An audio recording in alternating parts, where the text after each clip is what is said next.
It's time for Ohio Valley Conference football. The Lindenwood Lions playing host to number 8 Tennessee Tech. Tennessee Tech, a dominant team that can't be stopped even by, perhaps, terrible weather. A hard rain here in St. Charles, Missouri at Hunter Stadium, and maybe even thunderstorms later.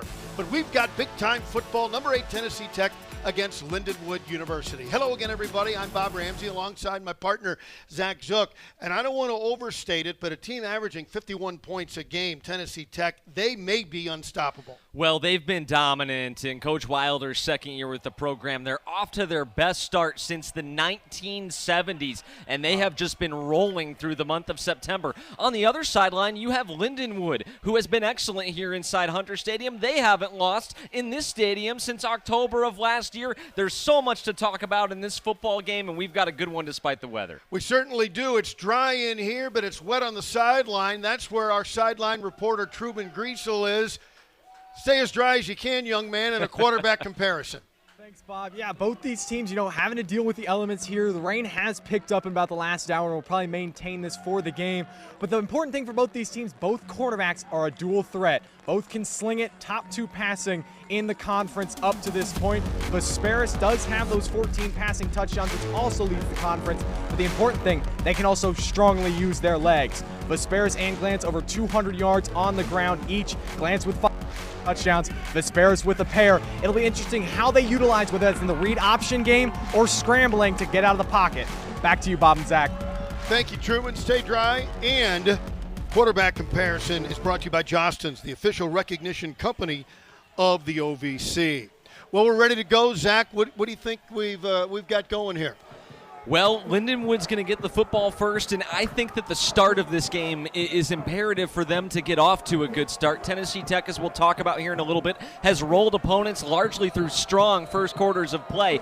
But the elements, while Lindenwood probably feels as though that is advantage them, Tennessee Tech's used to it. They brought the weather with them, in fact, from Charleston Southern, where they played in a monsoon last weekend. And the kick from LeBlanc. Lindenwood will take over and trying to get ahead of this team. Again, 51 points a game is an average. And this is going to be, I think, a challenge for Lindenwood. They've played 2 FBS teams. They have. And this is going to be a challenge similar, if not greater. Well, Coach Stuger talked about how he feels like his guys are battle tested. They have 2 FBS games under their belt, whereas Tennessee Tech does not. But Tennessee Tech statistically has just been excellent in all facets of the game. Lindenwood has to try to get an advantage. Steve Hall, the running back, behind Nate Glantz. Hall will get the first call, turns the corner, and was dropped as he tried to turn the corner. This is probably, with the bye week, as healthy as Lindenwood has been, period, in 2025. Jared Rhodes, however, still dealing with an ankle, and he didn't practice much this week, but they expect Jared to get some clock. They really struggled with some cluster injuries. They lost 2 of their offensive linemen in the opening game, and both of the top 2 running backs got banged up early. But to your point, with the bye week, they're getting healthier and healthier. A give again to Hall. The first hole was not open. He tried to find a second to no avail. Thrown for a big loss, and these first 2 possessions have been dominated by the rush of Tennessee Tech. Ethan McLaurin, big number 94, has been on there on each of these 2 stops. Tennessee Tech has the best rushing defense in the conference, so they probably feel confident in the rain, where the running game is going to be even more important than it normally would be. 3rd and 16. Glantz is going to keep it. We talked about both of these quarterbacks being dual threat, got back to the original line of scrimmage, maybe a yard more, but that's it for Lindenwood. So he gets some yardage back for the punt, which doesn't seem very important, but it is, especially in the elements where nothing can be taken for granted. Even the long snap here, you cannot relax for even a second in this game or you will make mistakes. So we set up to punt it here. A.J. Vinatieri challenged in the rain. The first punt, low line drive, spinning, got a good roll. I don't think that came off the foot the way he wanted it though, Zach. probably didn't hit it the best, but I like the strategy of keeping it low in this driving rainstorm. We know he can boot it, but keeping it low, it's going to be more difficult for them to deal with. Zach, let's go to Keys to the Game, brought to you by Wilson, the official football of the OVC. We talked about it already for Tennessee Tech. They have outscored opponents 94-13 in the first quarter of games this season, and they can control the ground. So they're built to play in a rainstorm like this. For Lindenwood, they're the least penalized team in the conference. Tennessee Tech second most, and despite the weather, they need Nate Glantz to step up in the passing game. Kekoa Vesperis, 6 foot 193, redshirt senior. Played at Eastern Washington, handoff and a big run. First play from scrimmage. Huge run by Odarius Jennings, the 5'10 redshirt senior. It's a nice patient run from Jennings as he recognized that Tech was able to get the edge. Check out the tight end blocking down. You get the slot receivers blocking down. Even the wide receiver to the far right side, Noah Robinson, able to crack down. And that's a big gainer for the Golden Eagles to start. 1st and 10 already in Lindenwood territory. Give straight ahead, brought down, short gain. Good work inside by the Lions. Kobe McClendon right there to make the stop for Lindenwood. He was in FCS Stats Perform All-American on the freshman team, and his career has just continued to blossom. Maury Sullivan wide to the left side. Dropping back, Vesperis. And finds his running back again, stopped right at the line of scrimmage as they got it to Jennings. Lindenwood does a good job making Vesperis check it down. We've talked a lot about Nate Glantz's success throwing the football. He does lead the conference, but behind him by just a yard per game is Kekoa Vesperis. This team really is the total package offensively. It'll be, in my opinion, the toughest challenge of the year at the FCS level for Coach Inama and this Lions defense. 3rd and 10, Aiden Littles in the backfield. Setting up Vesperis, brought down from behind. Oh, baby, what a big-time play and tackle, Kobe McClendon. Everything is just slower developing in the rain. You're not as quick out of your breaks. You're not as quick off the line. And so in these 3rd and longs, it's going to benefit the defense. The protection is there early, but McClendon able to win inside. And right as Vesperis was looking to leave the pocket to tuck it and run, McClendon's there to bring him down. A great stop and the ability to get the football back without giving up points to the Golden Eagles with their starting field position is a win. Bad snap. Ashby was able to get it, booted away, and got an unbelievable bounce, but it goes into the end zone. Spencer Ashby really was challenged and made a nice punt out of that. No score. Both teams stopped in the first drive. This is Ohio Valley Conference football on ESPN+.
Welcome back to Hunter Stadium in St. Charles, Missouri. Time to take a look at our coaches' profiles. Presented by Kentucky Tourism. Come explore your new Kentucky home.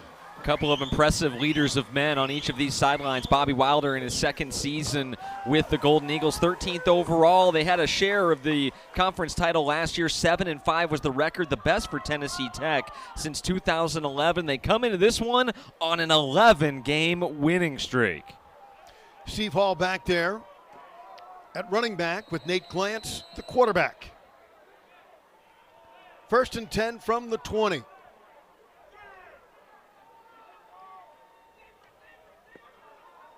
Going to go for Steve Hall again. Again, he's met in the backfield. Well, Lindenwood all year has really worked to try and establish the running game, but so far, no going. And they'll have to continue to be committed to it today. There's going to be a lot of nothing runs, but the hope is that they're able to pop a couple of big ones. And Coach Avorka talked about that during the week of practice, that there were some little things on film that they were able to identify that prevented 5-6 yard gains from being 20-plus explosive plays. Jalen Smith wide to the right side. Drew Croath in motion. Glantz is going to keep it. Designed running play for the quarterback. 4-yard gain, maybe 5, close to the 25-yard line. That'll make it third and a lot more manageable. And talk about Jed Stugart on the other sideline. He's in his 9th season for Lindenwood, 19th overall, an all-time record rammer of 133-64.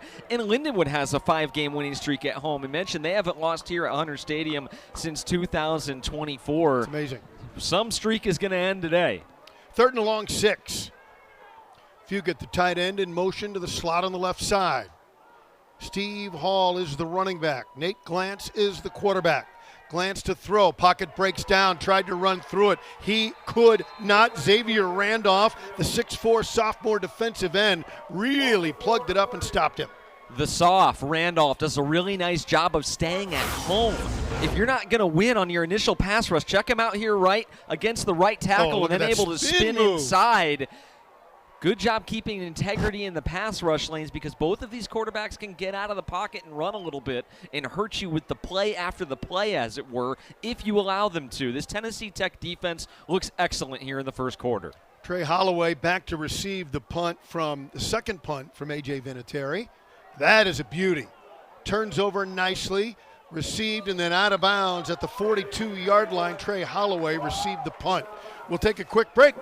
No score here at Hunter Stadium in St. Charles, Missouri. It's the OVC on ESPN+.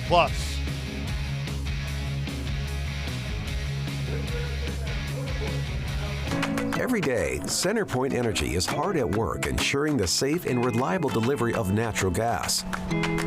From routine maintenance to the replacement of natural gas pipelines, it's what we do to keep the community safe.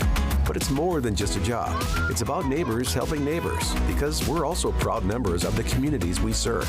So next time you see one of our crews at work, be a good neighbor and steer clear, and we'll all come home safe and sound. Here's to our community's safe and smart energy future. Founded in 1910 in the Ohio Valley region, German American Bank has been raising the standards in banking and wealth management for over a century. We're big enough to provide the conveniences of modern banking, yet small enough to care about the people and communities we serve. Because we believe that when a community thrives, its people prosper. Strengthening our community since 1910. German American Bank. Member FDIC. In Kentucky, we're moving forward together. Our businesses are winning, and our families are thriving. Because Kentucky is a place where business is fast, but the pace of life is just right. Now, we're looking at a new Kentucky, one where good jobs and a good life are possible for everyone. Y'all interested? We don't blame you. So come explore your new Kentucky home.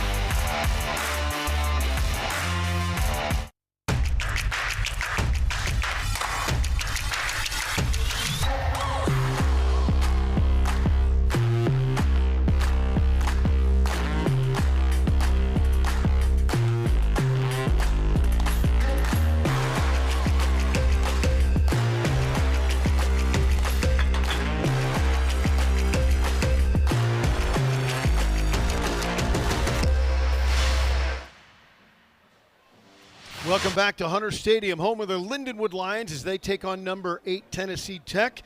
And it's time to check our series history, presented by ServPro, the official restoration services partner of the OVC. Well, these two schools got off to an exciting start in Lindenwood's first ever meeting with the Golden Eagles. That was a game that came right down to the wire. But Lindenwood then was able to get the better of Tennessee Tech the following year before being upended 52-10. You saw the last meeting. That was down in Cookeville, Tennessee last season, where the Golden Eagles routed Lindenwood from start to finish. And a flip to the left side, trying to scramble, pick his way through was Trey Holloway. Looked for a moment like he was going to be able to turn the corner, but all of the gaps he wanted weren't there for him. Yeah, you get a look at why he's the return man for this team. Jitterbugging through the hole, able to make Sam Owens miss and turn a 3 or 4 yard gain into a gain of about 7 yards. Tyler Nix in for him.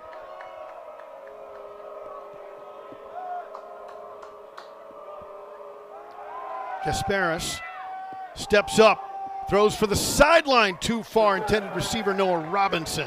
He had some time.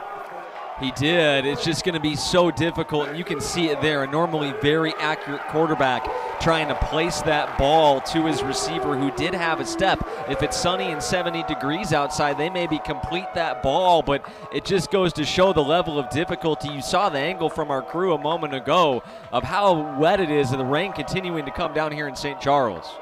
Yeah, it's coming down at a pretty good clip, and it probably will all day, might even increase. So in tight, send Jones in motion, stepping up, lost the football. I believe the Golden Eagles, no. Lindenwood says it's theirs. They are correct. They got the turnover as Vesperis tried to step up in the pocket, Zach. Such an incredible job. It's Rustmeyer who gets in there and knocks it out, I believe, with the right hand. You're going to see him come around, and as Vesperis is getting ready to deliver that football, he knocks it right out. It looked like Tennessee Tech initially had the first chance to jump on the loose football, but they did, in fact, give it to him. They did give it back. That was my initial thought, but they're going to punt it away. Bennett's going to let it drop, and it'll be back at the 15-yard line. Yeah, Lindenwood was a little anxious. You and I, both of our instincts were that it stayed with Tennessee Tech. Right. And that turned out to be correct. So this has been a crazy one already in the rain in Missouri. No score. We'll take a quick break. Tennessee Tech and Lindenwood, OVC football on ESPN+.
Lindenwood takes over. Their own 16-yard line, Jared Rhodes will get his first look. We mentioned he'd been battling an ankle and hadn't practiced a lot the last 2 weeks. There's the first touch for him, and gains a yard or so, maybe 2, depending on the spot. They're going to get him all the way to the 20. That was an impressive job by Jared Rhodes to make something out of nothing. This defense for the Golden Eagles in the front 7 is swarming. I mean, there's not much strategy involved. Like, when the weather is like this, you have to plan to stop the run if you're on the defensive side, and if you're Lindenwood or Tennessee Tech, you have to stick with it, and that's what we've seen so far. 2nd and 6, Rhodes remains in the game. They want to come to the sideline, too far. That may have slipped out of a hand. Looking for Jalen Smith, puts it on the number, and that's a completion. And that's, again, that's the weather. That is a completion 9 times out of 10 for Nate Glantz and Jalen Smith. Look at the rotation on this football if you can. Tough to see there. As it's coming down, you can kind of see it's a wobbler, and that's going to be the case for most of the game today. For both teams, we've seen it already. 3rd and 6, Rhodes now on Glantz's left. Receivers left and right, wants to go long, in the rain, for his man. That's got to be a flag as they pulled him down, and there it is. He pulled down Jalen Smith, who had a step going down the sideline. Toby Bolton in coverage. Jalen does an excellent job of fighting back to the football and earning this flag because he has pretty good positioning, and it'll be interesting to see which way they go with it. They do call it against Bolton. Sometimes it's interesting where both players, the DB and the receiver, are kind of both hand fighting, and it's hard to decide who was causing it. That was pretty clear, or more clear than normal. So, and Nate got good grip on that football. That was much more, that rotation and the velocity on that throw was much more like you'd see normally. Smith and Crobath to the right side, but the give to the left side. Nate Glantz faked and took it. Got about 9 on the play. They're going to mark it at the beginning of the slide, as they should. Call it 6 to the 41. Take another look at that pass interference. You see what we're talking about. And I think this is one that Smith earns, right? He's fighting back to the football, and you actually see he kind of rips down the DB a little bit there. But because hold him off. He's impeded and he sells it, fighting back to the ball that was underthrown, he is able to get the flag. Smith slot left now. Comes in motion. Fake the give. Nate Glantz, first down. Designed play. Good work by Glantz. Truman Griesel, our sideline reporter, talked about these two quarterbacks, double threat quarterbacks. In the quarterback run game, especially for Lindenwood, will be imperative today. Their 2 best runs of the afternoon have been the latest 2, and they've both been the quarterback, the transfer from McNeese State, Nate Glantz. 1st and 10 at their own 45. Glantz with that. Now you see it. Now you don't fake handoff, and the keeper in a gain of 6 more. They're going to mark it for a 5-yard gain. Theron Gaines did a pretty good job staying at home on the zone read there. Glantz still opted to pull it and was just able to get around him outside. Being gap sound, especially in this weather, will be important. Anytime one of these teams is able to get the edge, watch out. I believe they drew him off. Down the sideline, the throw for Smith. I think that skipped. No, they're going to give him a catch depending on what the flag says. It does look like it's a free play. It'll be interesting to see if that one holds up. From here in the box, it looked like it might have skipped on the turf. No, he caught it. He does such a great job getting his hands under that rammer. Jalen Smith came back to the ball, got his hands underneath. Terrific catch.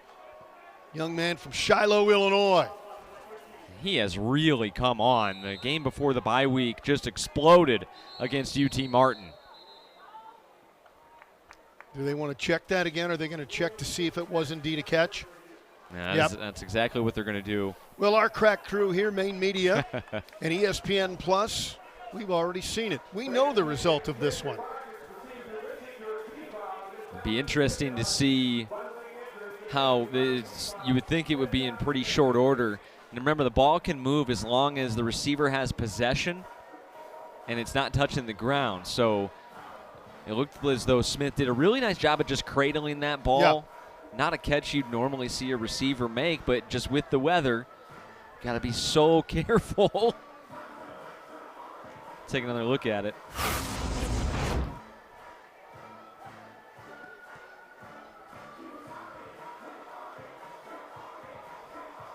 This will be the best view, but I think he does just a good job of getting the hands under it. The back of the nose of the ball may have touched the ground, but it was completely cradled in his right arm. The catch is upheld. It's first down. Yeah. Yeah, you could. Somebody could say, well, look, the ball's touching the ground, but it was still cradled completely in his right hand and under control. I do like the officials taking a look at it because in real time, it looked shaky at best, but then you go to the replay and you see just what a great job Jalen Smith did getting both forearms under the football and not allowing any room for that ball to touch the turf. Rhodes stays in the backfield. 1st and 10. Glance the quarterback. Smith wide to the right side. Give ahead to Rhodes. Pulled down from behind to the 35-yard line. Gain of 2. And Tennessee Tech has had enough of the zone read. They had an outside linebacker crashing on the give, and then they had gains outside in case Glance pulled it. So Lindenwood has been able to get down the field between the 20s nicely with that play. They'll probably have to go in another direction now. Again, Smith to the right side. Crobath wide left. He comes in motion. They fake and throw. Quick throw down the sideline. Have a man. Is it too far and broken up in double coverage? A beautiful throw into double coverage. And Smith, they're trying to go with the hot hand, and that was that could have gone either way. Omari Filia, number 4 for Tennessee Tech, in the middle of your screen. He does a great job hunting this down and then turning his eyes to the football. He never really did get his head around, but it's proper technique, and he forces just a perfect throw to complete that. I like Nate Glance taking a shot. I just think it was a great effort by Filia to get back there and break that up. Yeah, Filia and Thomas there as well. 3rd and 9. Fake the little quick out, then they swing it left. Jared Rhodes out of the backfield, gets the first down, still on his feet, curls back to the middle, 5, touchdown! Oh, what a run! Jared Rhodes! Against number 8, Tennessee Tech, Zach Zook. What an interesting play. Everybody shifted right for that fake pass and came back left to Rhodes. Well, another thing everyone's going to alert for in the rain is the screen game. We'll get another look at it eventually, but Lindenwood uses the over-aggression of the Tennessee Tech defense against them. They set up the screen, act like they're setting it up to the near side of the field, come back and throw it the opposite way to Jared Rhodes, and Darren Fugit with a great block down there around the 10-yard line scores Jared Rhodes. Vinatieri, the holder. The kick is up and good for Will Graham. And Lindenwood takes the lead on number 8 Tennessee Tech in a deluge here in St. Charles, Missouri. 7-0 our score. Let's take another look at that score. What a pretty play. So they fake the screen to the near side and then come back, and you just see the convoy that Rhodes has. And this is the block down there on the right side of your screen. Fugit does a good job of taking down the corner, Toby Bolton. That allowed Jared Rhodes to cut it back towards the middle of the field and punch it in for 6. A great play call by Dusty Avorka, the offensive coordinator for Lindenwood. The screen game will be important on that play and moving forward. Love to see the offensive line come out. You mentioned Fugit. Nate Compare was out there leading the way. It was just a terrifically designed and executed play. And remember, this is a Lindenwood offensive line that lost 40% of its starters in the very first game of the season. Those guys are still not back. Tony Fiala does a good job getting over there. Eli Freeman as well. This offensive line playing great. And Lindenwood with an advantage here at home, using the elements, and they're up on number 8 early. Jamel Jones, Trey Holloway back to receive it from Will Graham. Drives it. That's Tramel Jones. Good pursuit as he was going to try and get to his left and up the sideline. Great pursuit by Lindenwood, brought down short of the 20. He tried to take that the long way, all the way to the near side. And I tell you what, you see where he fields that ball around the 4-yard line. Field position is going to be a premium in this game. I think if he allows that ball to hit, it rolls out of bounds, and they probably are going to get this at the 35-yard line. Instead, he opts to field it and return it, and he's punished for it. Josh Newkirk in on that play. And here we go. Quick handoff. Oh, missed a couple of tackles, missed a third, and drags 2 more Lions with him. Terrific work. Quintel Quinn off the bench. Yeah, he is a load. He's going to thrive in these conditions. 6'1", 225. He's a redshirt senior out of Columbus, Ohio. Another big thing with these elements, these corners are going to have to tackle. That time, unable to make the tackle was Owens. They'll try Quinn again. He wants the right side. Big hole opens up, cuts it out, has some movement with a block to cut down the defensive back, and another first down run by Quintel Quinn. Just when you thought one of the Lions was going to step up, somebody takes him out on a great block. Brian Courtney, the tight end on that side for the Golden Eagles, does a great job of just vacating Jamison Willingham. Took him almost 10 yards downfield. That's what sprung the back on that play. Darius Jennings in at running back now. They'll give it to him. Looks to turn the corner, gain 5 before he's stacked up. Deep at running back. This is what the Golden Eagles have done all season. And again, the experience of having that rain game a week ago in Charleston, South Carolina. I promise you that this team is totally comfortable playing in these elements with the stable of running backs they have and how good they've been running the football this year. 2nd and 4. Jennings, the running back behind Vesperis. Cuts it back outside, gets the first down. Finally stopped on the play by Kobe McClendon, but not before another first down. And this is the running game you expect to see from Tennessee Tech. And the backs have done a great job forcing missed tackles in the Lindenwood front 7 on this possession. That time Jennings, a little wiggle, able to make a Lion miss. Quinn back in there at running back. The give to Quinn. Cuts it outside. Good pursuit. Can they bring him down? Still on his feet. Finally run down by Sam Owens.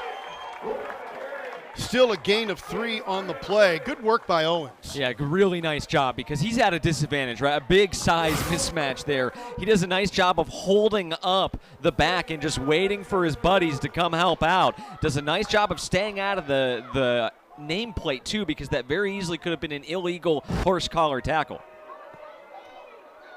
2nd and 7.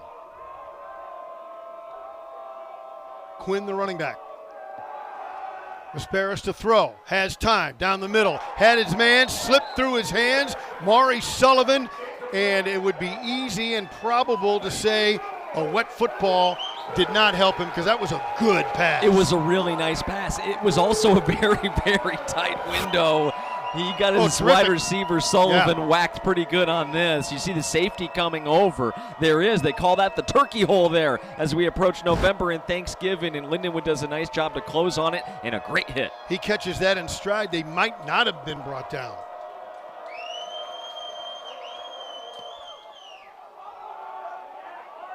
Inside handoff and a flag. That's going to go, I think, against Lindenwood defense on the face mask. Yeah, about as obvious as they come there. Aiden Obviously Littles. not intentional, but he ripped him around by the headgear. It's a shame for Lindenwood because you had him stopped. Right. It was going to be punt time, and now they march close to your red zone. It's a massive penalty because Tennessee Tech may be trying to get some more yardage to go for it on 4th down on the edge of field goal range. There you see obvious. Passmore just trying to get him around the shoulder pad, but got the headgear, and an easy call for the headlinesman to make. Rusty Russmeyer was down, but he's up now and limps off and putting some pressure, probably an ankle. Tough kid. Rusty caused the fumble earlier on in the quarter. Yeah, local kid out of Lutheran St. Charles. Stayed home to play for Jed Stugart and the Lions. 1st and 10. That's a big penalty. Not only does it move the sticks, it brings them inside the 30-yard line, well inside of field goal range now. Redshirt sophomore Littles is the running back. As they come at you in waves, Jones in motion. They find him. Blocks try to come out. Might have been that was a tough block by the tight end over there, but Jaden Patrick did a nice job of fighting through it to make the play at the line of scrimmage, just running right through the block by the tight end, Courtney, to bring out the receiver for no gain.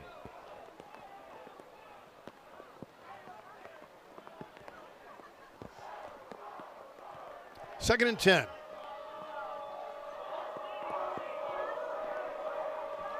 Littles, the running back. Robinson wide to the left side, man in motion, and they give it to Holloway, turns the corner, has some space, run down by the Lions, but he gets the first down inside the 20 to the 15. Alex Dawkins is trying to run the alley for Lindenwood defensively, and he gets washed a little bit. And again, with the wet surface, you're not able to take the sharp angles that you normally would. Another look at the Jalen Smith pass play there. Nate Glantz has been doing a nice job of running the offense, and now Tennessee Tech trying to respond as we head to the quarter. Well, 1 quarter play, 7-0 Lindenwood, but when we come back, it'll be Tennessee Tech, ranked 8th in the nation, knocking on the door. We'll take a break. This is Ohio Valley Conference football on ESPN+.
Well, everybody supports their team, even if you're the cameraman. There's one of our parents appreciating and supporting their son.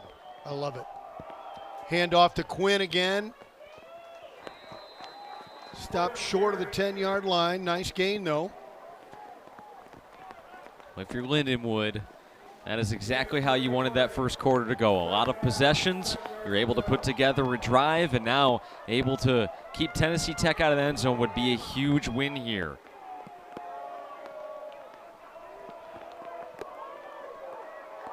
Quintel Quinn, the running back. Straight ahead. Got to the 10, not much more.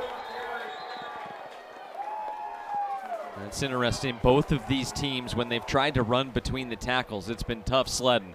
But when each of these teams have been able to get the edge, that's where they've had success. Lindenwood does a nice job of wrapping up the big back here and forcing third down. Sanjay Strickland's helmet came off. He had to come out of the game. Lindenwood, last-second substitution. And did they get it done? Nope, they got the timeout. Yeah, there was a little confusion there, and I'm not sure that last player was going to get off in time. And in the first half, definitely on a money down like this, 3rd and 5 in the red zone, you want to know what you're doing. Take a break. 7-0 Lindenwood. Tennessee Tech, as I said, knocking at the door. We'll see what happens when we come back. It's the OBC on ESPN+.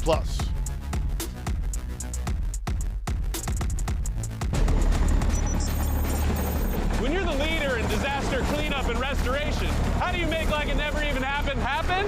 Let it rain, Randy! Woo! Yes! By being prepared for anything! Woo! Whatever comes your way, there's a pro for that. Serve Pro, like it never even happened. Kids are always snacking on the go, so keep them going all day with chewy, delicious Sunbelt bakery bars. From oats and honey to chocolate chip to soft baked strawberry, there's a flavor for everyone.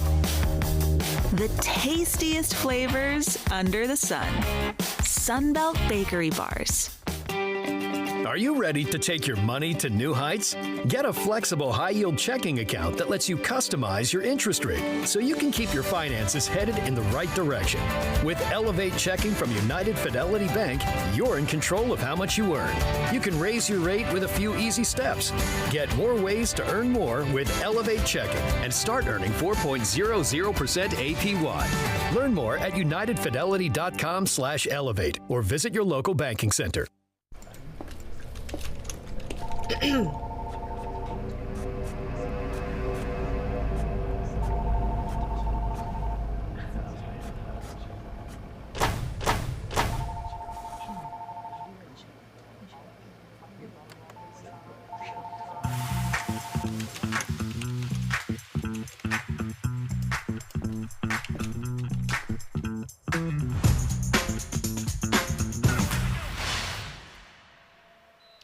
Tennessee Tech, 3rd and 5. Driving. Jennings, the running back, with Vesperis. Robinson in motion. Looking to throw on 3rd down. Heavy rush. He got out of it. Vesperis still on the move. Into the end zone. Out of bounds. Out of bounds.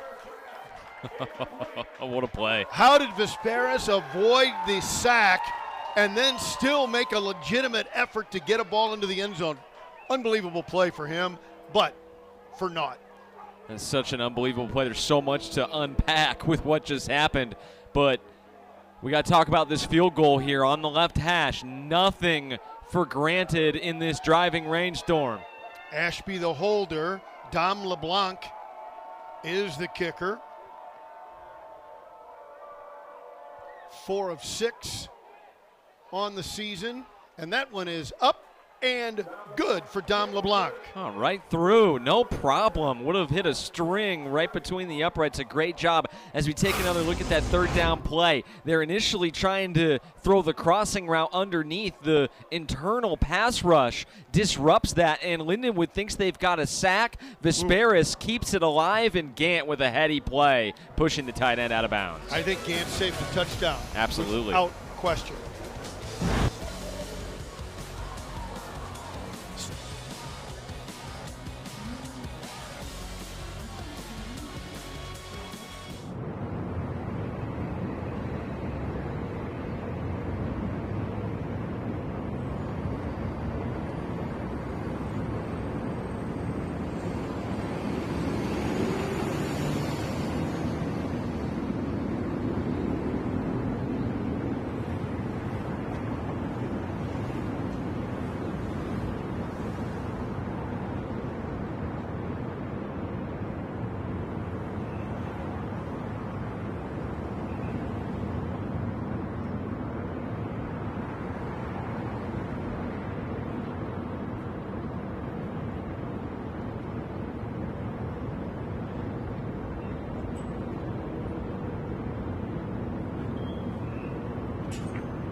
Good one so far. Ohio Valley Conference football on ESPN+. Lindenwood leads number 8 Tennessee Tech 7-3. We've seen the heavy rain affect a couple of throws, but both teams are grinding on the ground.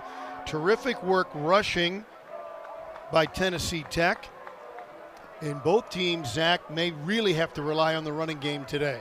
They will. I think both teams have acquitted themselves and adjusted very well to the elements here this afternoon.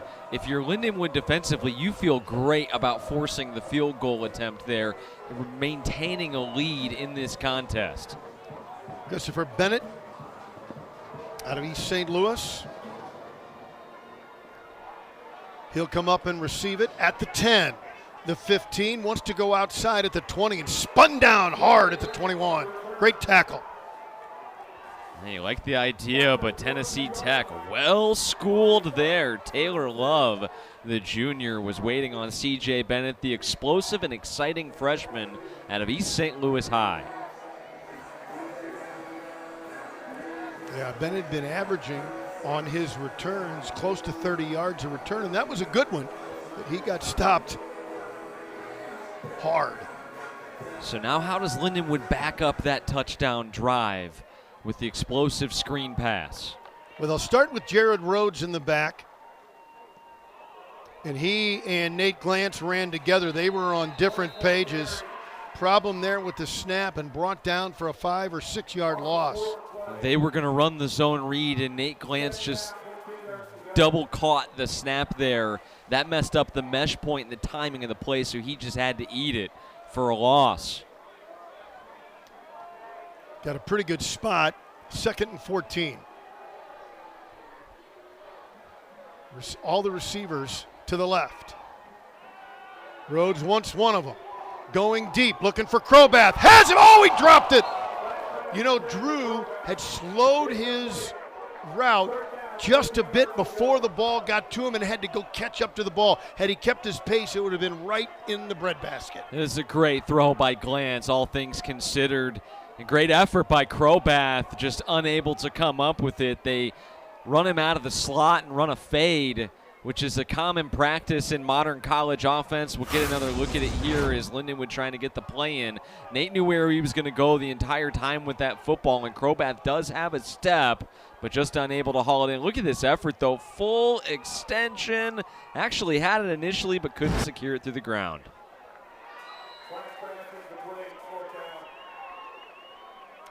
Yeah, so a marvelous effort by Nate Glantz. But ultimately, they'll have to punt it away, and they need a good one here from A.J. Vinatieri. Wind out of the south at his back, 9 miles an hour. That's a really nice job of playing complementary football by the Golden Eagles here. You get on the board, nice drive to go down the field and get 3 points, and then immediately able to get a good tackle on the kick return and force Lindenwood's offense to go backwards. Holloway to receive the punt, couldn't get it away. Vinatieri in trouble, tries to get back as far as he could. We've got a flag on the play. How do we sort this one out? And the officials are trying to do that right now. Well, it's going to be bad for Lindenwood, I would imagine. I think it's a hold. Illegal blindside block. Kicking team number 32. Penalties decline. Result of the play is a first down. Tennessee Tech. So not a hold. It's the blindside block blocking back to the quarterback, or in this case the punter. That Tennessee Tech's obviously going to decline it. It's a penalty you have to commit to try to protect the punter. But we just talked about how you can take nothing for granted. This snap is accurate. It's got some mustard on it right through the punter's hands. Boy, oh boy. Vinatieri does a great job to actually recover. He makes a Golden Eagle miss, but Tennessee Tech does a nice job swarming, and they never allowed him a second chance to get that punt off. So this is not a criticism. Take the safety. No. But in the moment, you're just trying to survive. Right, and he would have had to run backwards and down it.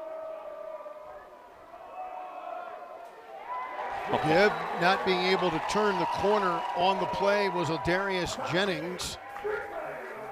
Good work in there. Nice effort on the line. They're backed up against it. Jacob Waller with another nice play. And Sanjay Strickland came ripping through the line as well to help make that play. And you're right, 2 points better than 7, but now this defense has to step up and make a play. Second and long 10. It's Paris. Oh, it opened up wide for him. Oh. And he scores. Oh, big hits on the line. What a run by Kekoa Vesperis, the 6-foot redshirt senior, the transfer from Eastern Washington. Tremendous play. Well, look at the way he finishes this play at the goal line. Kekoa Vesperis is not a large human, 6 foot 195. He's going to tuck it and run, and right at the goal line just runs over a defender for 6. What a play by number 0. Really put a hit on Jaden Patrick to get in for 6. And to add one more, Dom LeBlanc. Without a problem. And number 8, Tennessee Tech gets their first lead, 10-7. That is what you had to do if you're Tennessee Tech, to take advantage of that mistake. They could not settle for another field goal, so now Lindenwood has to respond. Really, it's not the fault of anybody. It's just the elements, and mistakes like this are going to happen. It's who can make the fewest of them and who can respond and answer that mistake better. Lindenwood has an opportunity to do that now, trailing for the first time in the game. They'll send Bennett and C.J. Reese back to receive the kick. Blanc, who had hit the point after, he's 39 of 40 on extra points. That's a lot of extra points because they score so many. He gets a workout. He certainly does.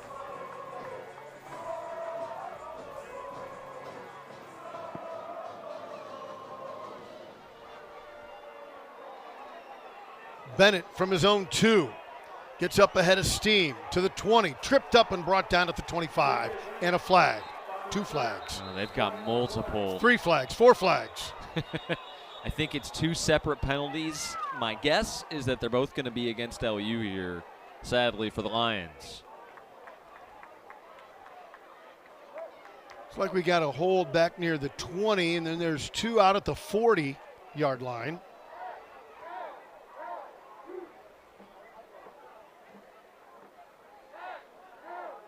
Playing clean is something that is going to be critical for anybody against Tennessee Tech because they're so proficient offensively. Anything you give them, whether it's turnovers, obviously, but even the yardage game, the field position game.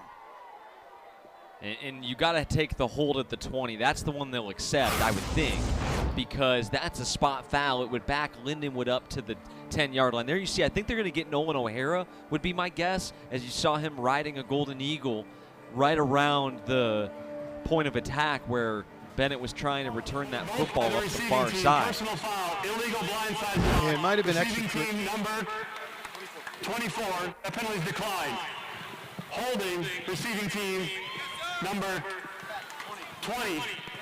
A penalty force 10 yards. It's first down. There's a lot to sort out there. Yeah.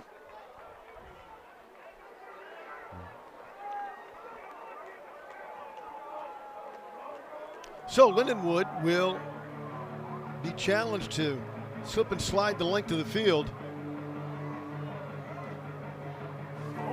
Nearly. So they'll back this up to the 10-yard line. Well, basically, I think they're going to throw it down at the 9. But that's what you do if you're the Golden Eagles. 2 penalties against Lindenwood. The other one was a blindside block. So Lindenwood's going to be backed up again for the 2nd straight time. And field position in this game, we mentioned, so important. Lindenwood, at the very least, if they don't score, I don't think you have to drive this ball 90 yards for this drive to be considered a success. But if you can at least get it to maybe the 30-yard line, the 35, turn the field position a little bit, that is going to be important the rest of the way home. Steve Hall comes in at the running back spot, and he'll get the call. He got hit in the backfield, is able to dive forward, probably to the line of scrimmage. Pretty close.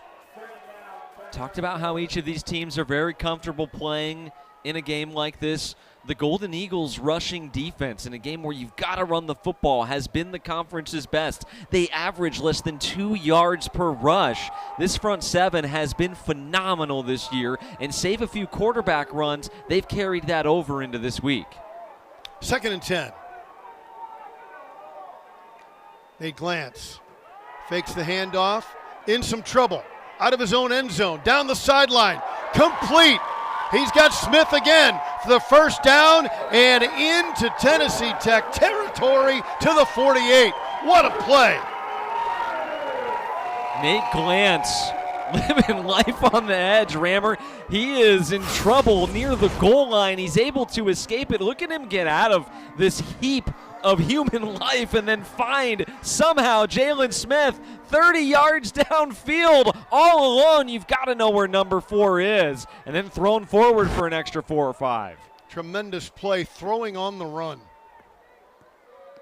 1st and 10 for Lindenwood. Steve Hall across the 45 down to near, well, let's call it the 44-yard line. Nice gain by Hall. They blocked that up well. That offensive line got a nice push and was able to drive Tennessee Tech back really for the first time today that I've seen. That was a very obvious collapse of the right side of the line. Fugit, the tight end, was in that left slot. Crobath and Bond wide to the left side. Smith wide to the right side. Give to Hall. Got a nice block. Tries to turn it upfield. Got to the 40, just short of the first down. Good work by Steve Hall. Great vision. And that's another thing that's going to, again, be heightened. Able to get the edge as Hall, a nice block from his tight end, Fugit. And now they're in a 3rd and manageable. And I tell you what, in this area of the field, it's 2 plays to get it. I wouldn't punt this football from the 40-yard line. You've only got 2 yards to get. I'd run it twice and let the chips fall where they may. Bond and Smith wide to the left side. Fugit set up as a receiver. They give it to Smith. He's hit and dropped and short and actually lost a yard and a half. Well, now you have to rethink it because you lost a couple yards on this play. Instead of 4th and a yard or 2, you're going to have 4th and about 3. I don't think you can confidently just hand this ball off straight ahead like you maybe could have on 4th and a yard. Bond out, a second tight end, Vaughn Johnson out of Mason, Ohio.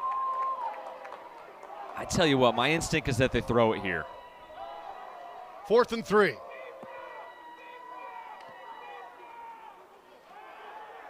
A little dump off. They find their tight end. Fugit slides past one tackle, runs over another. It is run out of bounds for the first down. Darren Fugit, he wants every ball thrown to him, or he wants to run it every time, and when he gets it, he's going to make things happen. And he's got a smaller wrap on that injured wrist. And you knew Dusty Avorka, anticipating the elements, this has been in the forecast for some time, was going to draw up some nifty, quick passing game stuff. There was a lot going on there in the backfield. Nate just pitching it forward to Fugit, who had the edge. And we're talking about Jalen Smith having a great day. He came back and hit a big block there to free him up. There's Smith in motion. Faked to him. Come back. Turning it upfield for Bennett. Christopher Bennett, the returner, with a nice gain. Where will they mark it? That's going to be a first down. No, they're going to be just short. And CJ's been getting more and more involved as a true freshman. He didn't even make the trip to St. Thomas in Minnesota the very first week of the season. He has been given more opportunities because of how well he's done in the return game. Such an explosive player, and he does a nice job on first down there. Great story is his out of East St. Louis, 5'5" freshman. Driving forward, they're going to come a little up short again. The defensive line and then the linebackers plugging up the gaps. They do a great job. It's just nothing there so often. But again, we told you at the top of the broadcast, both of these teams are just going to have to stick with it. These front sevens are good. Yep, 3rd and 3. Glance surveys, steps up. Steve Hall's the running back. We got flags. We've got a throw for the end zone, broken up. Smith was not going to get that one. This should be a free play. I believe somebody, I think it was the left defensive end that jumped. Yep. 5-yard penalty, first down. So we'll take a look at it.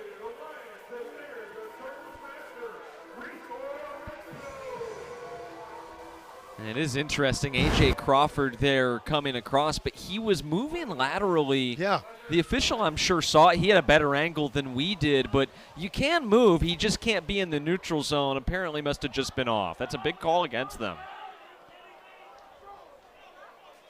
10-7. Are we entering in delay? There may have been a lightning strike. Oh, we saw some lightning, and we knew that this was going to be a challenge all afternoon in St. Charles, Missouri. If you like to watch your weather radar, just northwest of St. Louis proper, St. Charles, Missouri, here at Hunter Stadium. It's been raining steady really all morning. It's picked up as the game began, and we knew thunderstorms were rolling up out of the southwest, and apparently lightning was located, and we will be in a weather delay. So we'll go into our weather delay right now with Lindenwood knocking at the door to try and catch or pass number 8 Tennessee Tech here in the second quarter with 7:14 remaining. We'll go into our weather delay programming. Hang with us. It's OVC football on ESPN+.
It's Ohio Valley Conference football on ESPN+.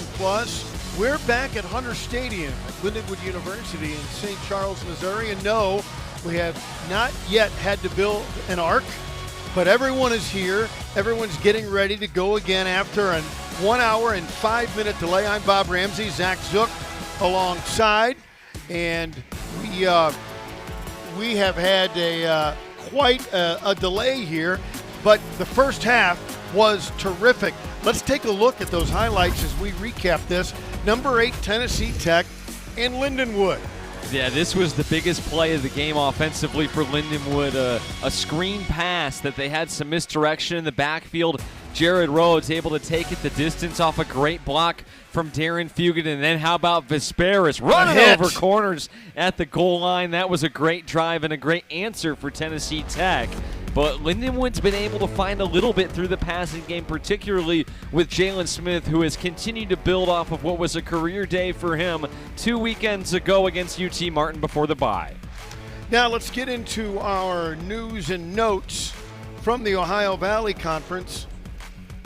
And there you see UT Martin first nationally in blocked kicks. Now there's something you don't often think about as a key stat, but it preserved the win over Western Illinois.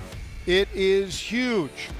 And when you take a look at the freshman quarterback leading Southeast Missouri, you know, they lost their top 2 guys to injury. Isn't that amazing? They did, and great job by Weber coming in.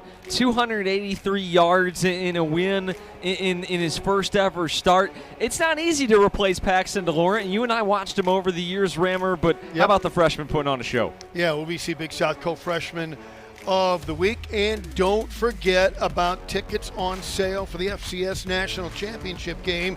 It'll be at First Bank Stadium on January 5th. The OVC, along with the Nashville Sports Council, well, they'll be serving as hosts. And it's a flash sale, by the way. Save $25 on tickets.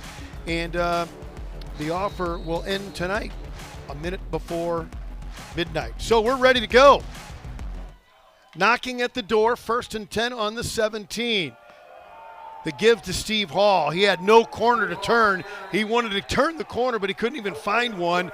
Again, this is what Tennessee Tech has done all day. Yeah, the tight end Vaughn Johnson trying to lead up in there, but there's just nowhere to go.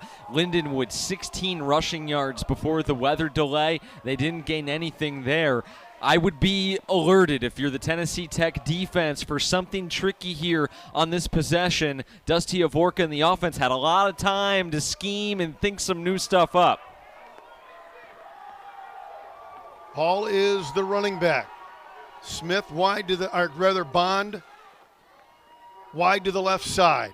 He has been a favorite target. There's the roll. There's the catch. There's the tight end. Fugit, touchdown! Darren Fugit had a big pass earlier in the game. Now a pass, a catch, a run. Darren Fugit with a big TD. Coach Avorka talked about getting him a little bit more involved. He's about as healthy as he's been. He's got a smaller wrap on that wrist, and they just run the RPO to perfection. And look at Rico Bond blocking downfield. The key to both of these for Lindenwood in this game has been the blocks downfield. Fugin throwing a block for Rhodes earlier. This time he's on the receiving end. Rico Bond throwing a great block for him. Rico Bond, who has been a favorite target, and Nate Glantz, really a tough kid, and shows there on the block. And of course, here we go. It's good for the point after. And Lindenwood, with 2 touchdowns, goes back on top, back and forth in this game against number 8 Tennessee State. What a response out of the break. You have to sit for over an hour. You're down, but you're driving. The momentum of your drive completely interrupted. The momentum of the game, the entire flow of the day. Great response by Lindenwood. Goes to show the coaching, I think, on this staff to keep these guys prepared and in it. So back to receive now, Tramel Jones and Trey Holloway. Will Graham will kick it. Will out of Centralia, Illinois. Will's really come on after some struggles early in the year, and he has been a guy that Jed Stugart can count on. Yeah, he sat behind Logan Seibert, who has some NFL DNA, and he has a huge leg. Sky's the limit for him. Wind at his back. It's a light wind, but through the end zone, and that's what they can count on Will Graham virtually every kick. So 14-10, as you said, coming out and kind of regaining that momentum. That's big for Lindenwood.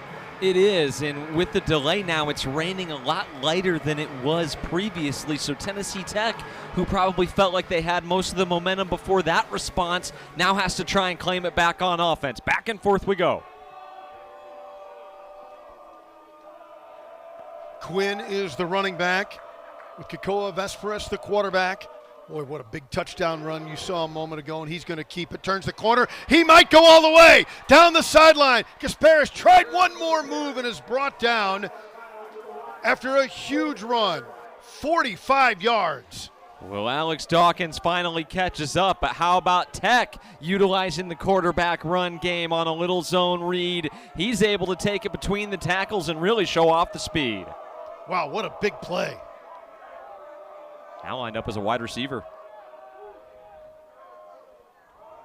1st and 10, direct snap, and falling forward. Gain of 4. So changing things up. Get another look at that quarterback run by Vesperis before he decided to be a slot receiver for a play. They fake the jet pitch, and he doesn't have to do a lot, and I don't mean that as a slight. His offensive line did such a great job blocking for him. He just had to find the hole. Now he's back at his regular spot and has Quintel Quinn with him. 3 receivers to the right side. Quinn goes over there as well. Stepping up, slipping a tackle, wanting to throw on the run, and he does, and he gets it to the tight end. Nicely done. Brian Courtney on the catch, the 6'3 senior. Boy, it seemed like Vesperis just stayed calm the whole time, surveyed his options, and was able to make it work for another first down. Devin Edwards, the linebacker, came free and had a chance to get the sack. Vesperis avoiding him. High snap, steps up, has some space, little sidearm, it's complete, and they bring him down. Mari Sullivan on the catch. I love this kid. From all angles, he's been active in this ball game, just 6 foot out of Washington, but he has had such an impact on this offense early. 2nd and 4. Marching again are the Golden Eagles. Lindenwood changing personnel. Vesperis has Odarius Jennings back in at running back, the senior.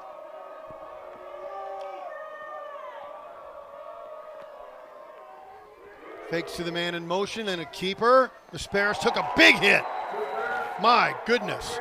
He was absolutely drilled on that play. I believe that was Sanjay Strickland, was it not? Yes, it was, and you don't want to see your quarterback taking hits like that, but able to get the first down. And again, we talked about it before the weather delay. The quarterback running game is going to be big for both teams, and actually I think it was for Lindenwood, number 13, Alex Dawkins, got more of the quarterback on that play. Again, they trick it up. Direct snap on the play, and they got it to Brian Courtney, the tight end back there, lining up behind center. You know, it's kind of curious. They've done that twice now on 1st and 10, and normally that's like a short yardage thing. They've got the tight end, Courtney, lining up at quarterback and essentially just wedge blocking straight ahead. You don't typically see that on 1st and 10. I wonder if it's something that Tennessee Tech saw and implemented during the weather break. Jennings, the running back. Jones in motion. They give to Jennings, goes left to right, finds a hole, touchdown. Terrific blocking up front again by the Tennessee Tech offensive line. Well, it has dried up a little bit, and when I say dried up, I just mean it's not raining quite as hard, but you can tell each of these offenses are playing with a little bit more confidence. This offensive line for Tennessee Tech just dominant on that drive. Jennings, great vision to find the paint. Dom LeBlanc for the point after, as Tennessee Tech has regained the lead.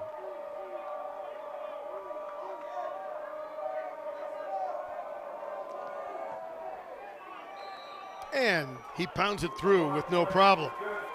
2 field goals on the day for LeBlanc.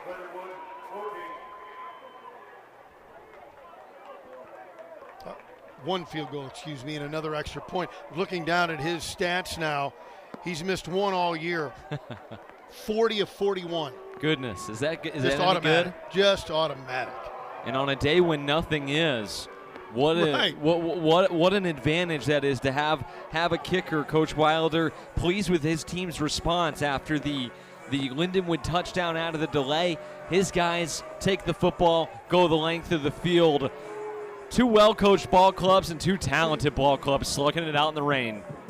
3:14 left in the second quarter, and keep in mind there won't be a traditional halftime. We'll take a break and come right back with the third quarter. Essentially, the halftime break was an hour 5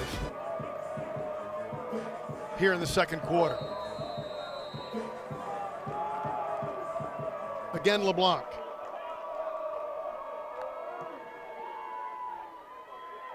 Bennett lets it go through the end zone. So this is definitely something I'm sure they hit on in the break, and they'll be telling them before they go out to start this series. It feels a little weird, but you have to run kind of a 4-minute offense here.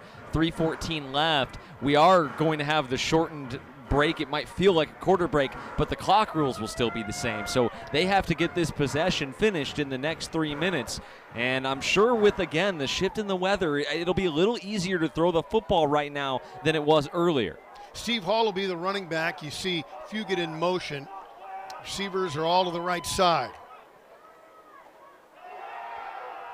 Dropping and in big trouble.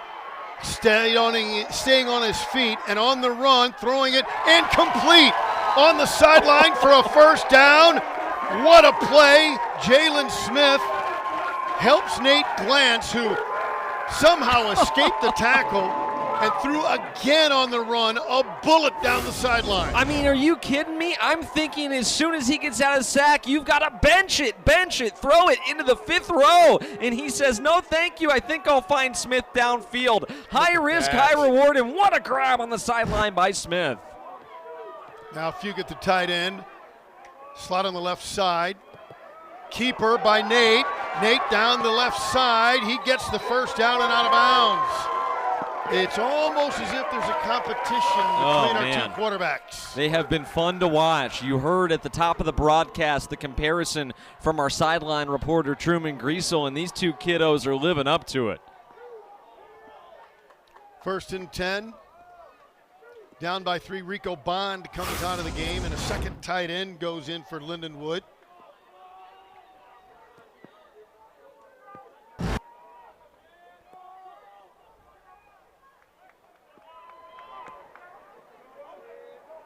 Hall is the running back, and we go to that 2-minute timeout. We'll take a break. Tennessee Tech on top, 17-14, second quarter action. We'll be right back. It's the Ohio Valley Conference on ESPN+.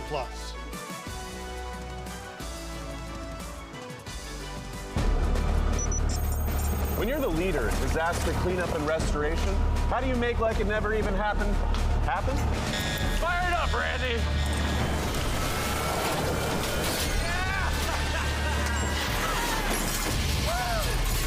By being prepared for anything.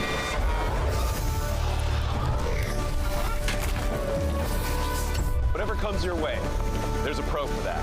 Serve Pro, like it never even happened. The 1-1. It's the excitement of the crowd, the crack of a bat, the sound of your own heartbeat, the roar of the engines. The spirit of competition runs deep here, from the dirt track to the cheap seats. Whether you're screaming from the stands or taking your place in the limelight, Southern Illinois is your ticket to all the action. In sports venues and recreational facilities for whatever your obsession is. Come to cheer, come to challenge yourself, but discover so much more when you visit SI. Every day, CenterPoint Energy is hard at work ensuring the safe and reliable delivery of natural gas. From routine maintenance to the replacement of natural gas pipelines, it's what we do to keep the community safe. But it's more than just a job. It's about neighbors helping neighbors, because we're also proud members of the communities we serve. So next time you see one of our crews at work, be a good neighbor and steer clear, and we'll all come home safe and sound. Here's to our community's safe and smart energy future. What's it like to be a student athlete in the OVC?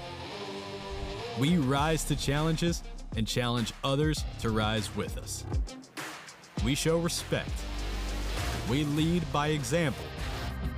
In the OVC, we become champions on and off the field. That's OVC Sports, and you've got to OVC it. Back in St. Charles, Missouri, Hunter Stadium. The clock has been wacky today because of the weather. The weather's been wild, but the football game has been terrific. Lindenwood marching again. Down by 3. Hall is the running back behind Nate Glantz. Nate looks right, looks left, running for his life, has some time. He's made some good throws on the run. This time he's going to keep it, gets a gain of a couple of yards. They may give him a benefit of a nice forward dive. Nope, they'll bring it back right to the 45-yard line, gain of a short 1. And that play took 10 seconds, and now you've got your quarterback probably a little out of breath on the scramble. They have to move quickly here. Nate wants to throw. He does across the middle, and Smith could not catch up to that one across the middle. Fortunately, it was thrown low because that would have been pickable. It would have been. Window there was very tiny.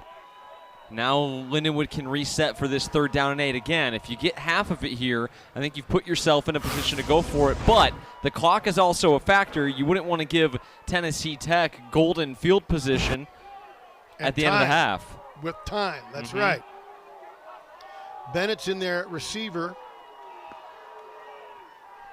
Glantz wants to throw, heavy rush, has time, down the field, a lot of contact, no flags, and incomplete, looking for Drew Crobath. Now the question, to your point, 4th and 9, midfield, and it looks like we're going to punt. Yeah, I think you have to. You would have had to get to around the 40-yard line if you wanted to think about going for it. And even then, if I had to guess, Lindenwood probably would have kicked the ball with 1:19 on the clock here. You can't win the game in this final minute, but you can sure lose it. So live to fight another day, try to make a stand for 1:19, and then reset for the second half. A.J. Vinatieri, he's been averaging 38 yards a kick today. That takes a good bounce for him, and well done. Nice play and a great punt.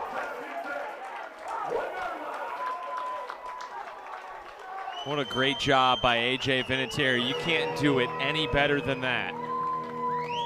He's had a tough time in the elements trying to catch that ball in the rain earlier, but he's kicked a couple of beauties in this weather as well, and that just takes a right turn out of bounds at the 1. Look at that. Perfect. So minute 10, which is, frankly, a lot of time. We'll see how this Paris wants to play it. Handoff straight ahead and brought down. Short gain, Darius Jennings.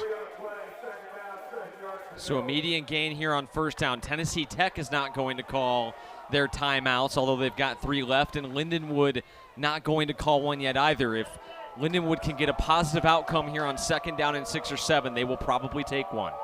Jennings got 50 yards on the day. Tries to slide out, and he does. Found some space, gets the 1st down, and brought down at the 15-yard line. Well, he glided to his left till he found open range. Yeah, that was a beautiful run by Jennings, and it doesn't seem like a lot, but that was an important run to move the sticks because now you can hold it for the rest of the half.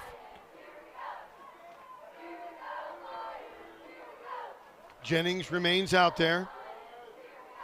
They just essentially are going to kneel it down here. They had to pick up that 1st down, though, Rammer, for the clock, so that Lindenwood didn't start using their timeouts. Handoff straight ahead. Again, Jennings. Well, he's got up over 60 yards now on the day.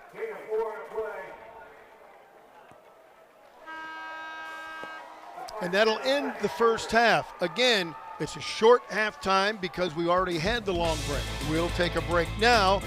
Number 8, Tennessee Tech leads Lindenwood 17-14. It's the OVC right here on ESPN Plus.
As we get ready for the third quarter, let's take a look at our halftime stats.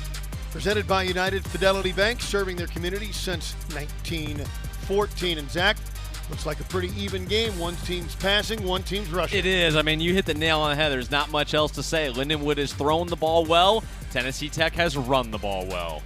Now let's go to Truman Griesel down on the sidelines. He had a chance to visit with Bobby Wilder, the head coach of Tennessee Tech. Extended break. You know, he was happy with a lot of things. He liked how the line of scrimmage had been going in favor of the Golden Eagles. They'd been pushing the Lions back, a lot of rushing yards, and held them to not very many. Really, the only things he wasn't necessarily happy was those couple of defensive lapses in communication that led to the Lions kind of trick play touchdowns. Long plays. He's looking to clean those up. He liked that after the Lions scored, Tennessee Tech was able to get another touchdown and have a 3-point lead right here. Back to you, Bob. Zach. Well, now Lindenwood kicks off, and the ball goes right back to Tennessee Tech. A chance for them on a drive to create a little space.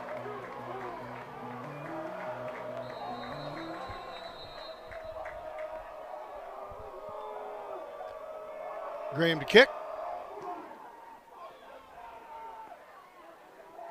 And through the end zone. So if you're Tennessee Tech, you don't need to change anything offensively. It'll be interesting to see how Lindenwood responds to the running game, because when it was the rain was coming down a lot more heavy, they could commit more players to the box. I don't think they can really do that anymore. I mean, it is about as dry as it's been all afternoon long, and to be honest, I don't think it's going to have much of an impact on the play, at least as of now. Quintel Quinn will be the running back, with Kekoa Vesperis, who's been terrific today. He wants to sprint right and throw. On the run, says go. Now he's going to keep as it broke down, but very close to a first down, and they'll probably give it to him. So he never could get anybody open downfield, but he made something out of it. He just extended the play. These two quarterbacks are so similar stylistically. It's really fun to watch, and you might look at Tennessee Tech's numbers there just a moment ago and say, well, he's just handing the football off. No, he's accounting for a lot of that rushing himself as well. A whole bunch of it.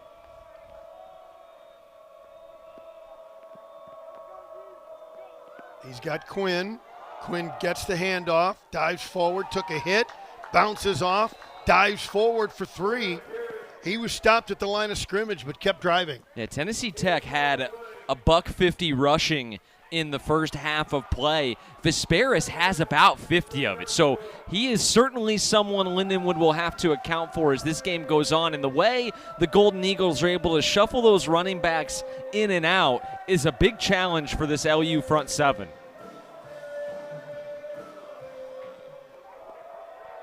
They'll set up.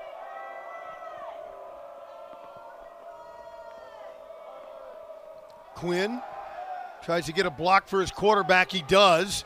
Nice job by the running back, but he's run down from behind. Tajay Passmore. Terrific tackle running down the QB. 0-on-0 crime there. Vesperis gets flushed. You know, I think that number 28, Quintel Quinn's done an excellent job running the football between the tackles, but this time he sort of misses his pass pro assignment. Devin Edwards in the backfield again, flushes Vesperis, and Passmore finishes him off. 3rd and a long 9. Vesperis alone in the backfield. Now Littles joins him. He wants to throw. Good protection. Gets it complete. Nicely done to Sullivan. Gets the first down and run out of bounds. Maurice Sullivan. This is a nice play call here by Tennessee Tech. You're seeing the quarterback hold it for a long time, and you're probably thinking, well, Lindenwood must have had it covered up downfield. No, they are running all those receivers downfield to block. Look at them all blocking. It's a design drag route and almost an extension of the screen game to get their playmaker the ball in space. 1st and 10, another quick hit, but dropped. Looking for Tramel Jones a little behind him and at his ankles. Maybe allows the Lindenwood defense to take a breath. Quinn in the backfield. Sullivan back in there at wide receiver. Holloway wide to the right side. Nix is the tight end.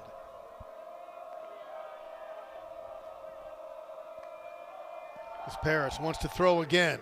Quick completion to the left side, spinning forward, still on his feet. Nicely done, might go all the way and out of bounds.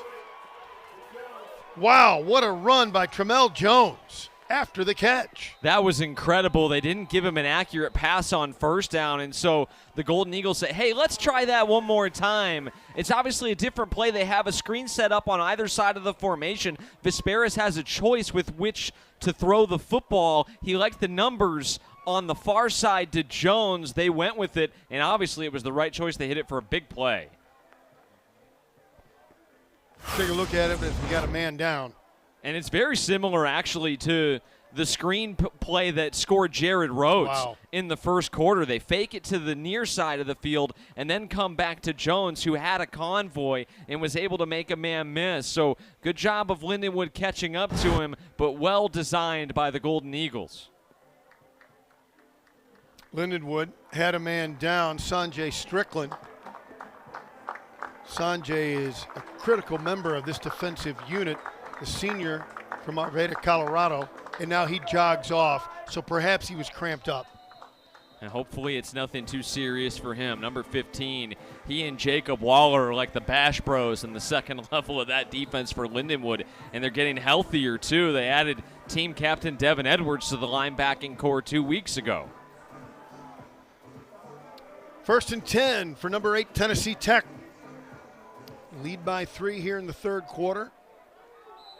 You're just joining us or wondering where we've been, an hour and 5-minute delay because of lightning in this game. Quintel Quinn, the running back. The fake for the end zone, the throw. Too far and broken up, nice coverage. And beautiful coverage there. They're trying to I think, do a little hitch and go, a double move on the far side of the field. Sam Owens is right on it. Give Sam Owens credit. He didn't bite on it one bit.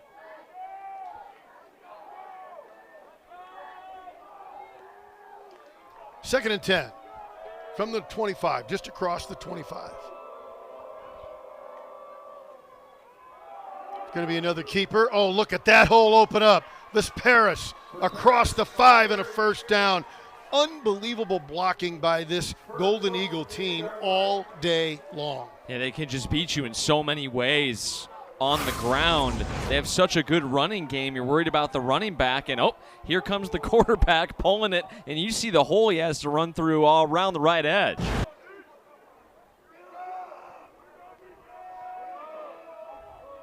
And here they go, first and goal.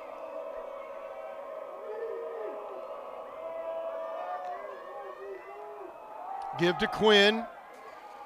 Runs into the line. Stacked up, short gain at the 5. Excellent work inside. Jamison Willingham on the stop. Waller in there as well.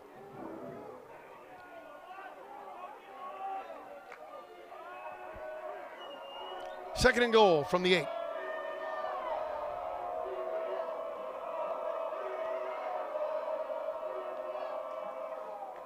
Fake to Quinn. Asparis into the end zone. Short. Just short. Noah Robinson had to dive to catch that and was down just short of the goal line. Well, a little bit better ball, and that's a touchdown. An easy touchdown. Very hard to guard one-on-one in space. They run him out. He stops. He starts again. That is asking a lot of Sam Owens. It's just a tough spot to be in that situation. So now what do? Do they go back to that wildcat? You're on the 1 yard line, not much to get. I'd imagine this is 2 down territory.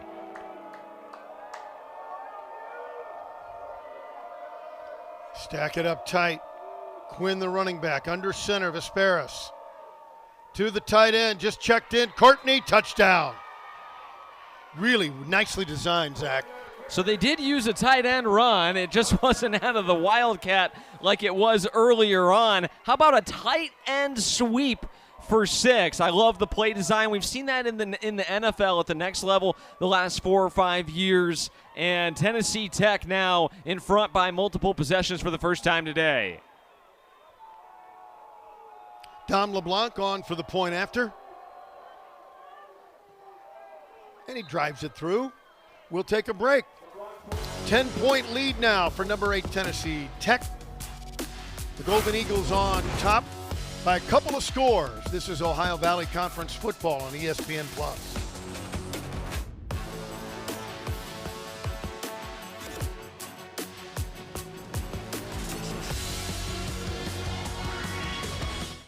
Founded in 1910 in the Ohio Valley region, German American Bank has been raising the standards in banking and wealth management for over a century.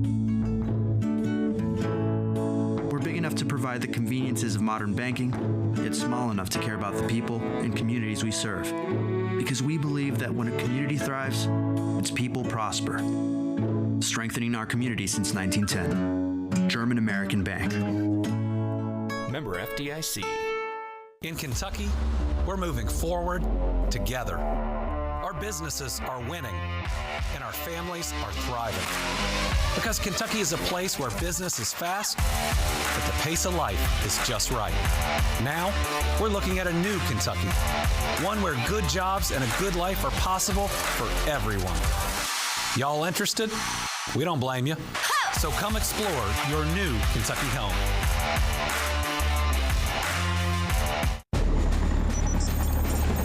When you're the leader in disaster cleanup and restoration, how do you make like it never even happened happen?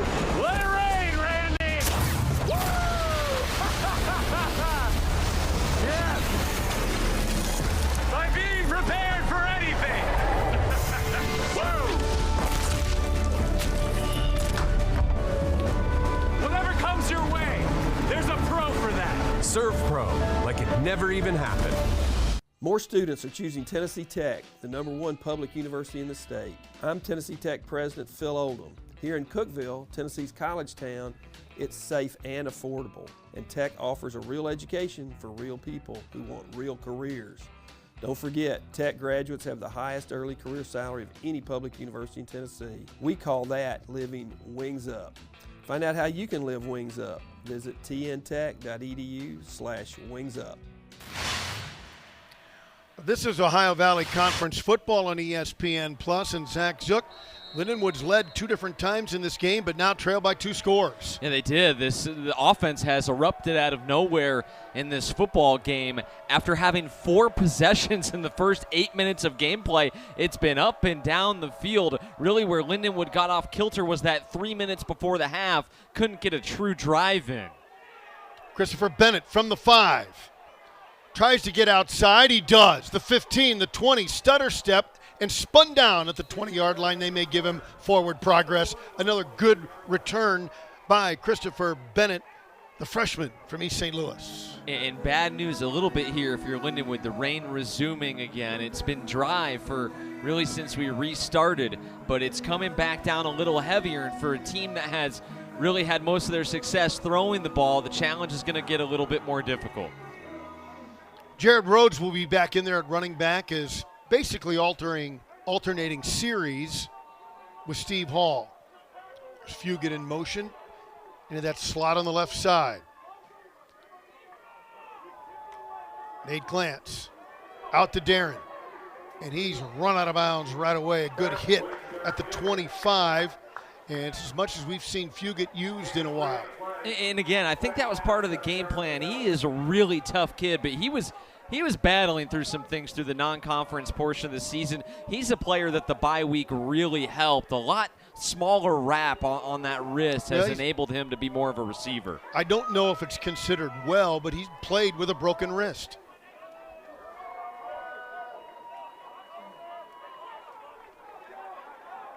In motion, Crobath.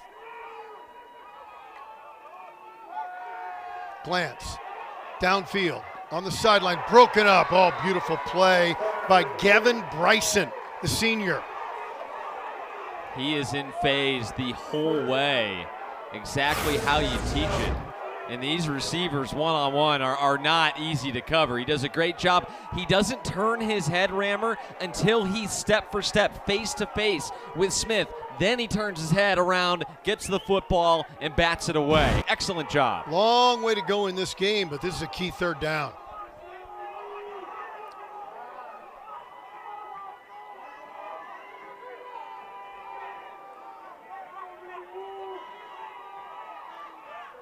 Nate Glantz.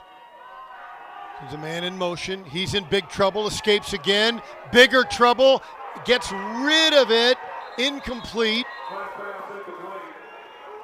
And now 4th down.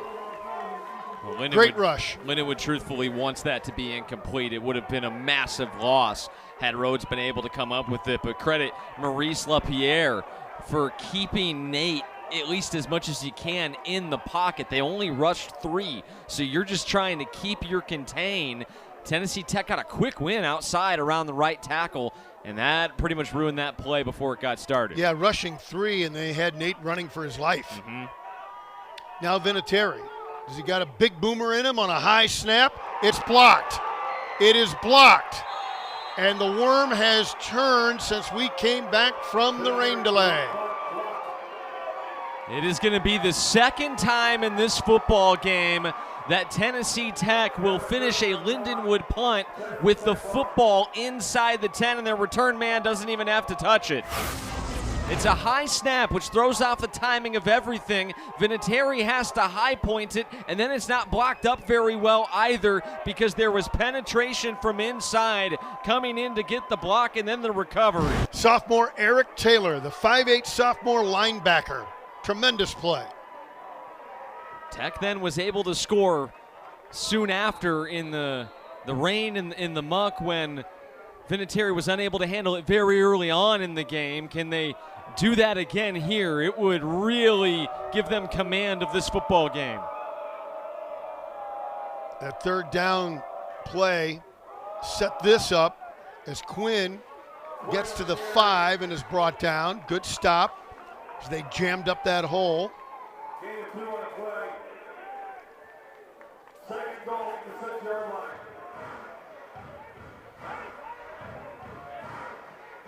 So what direction do they decide to go in now?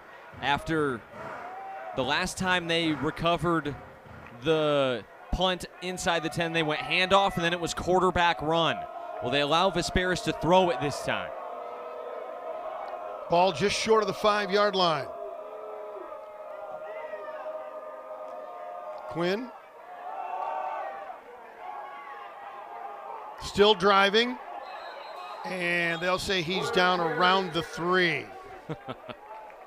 He is such a tough kid to bring down. He is thriving in this weather, Rammer. Built for it.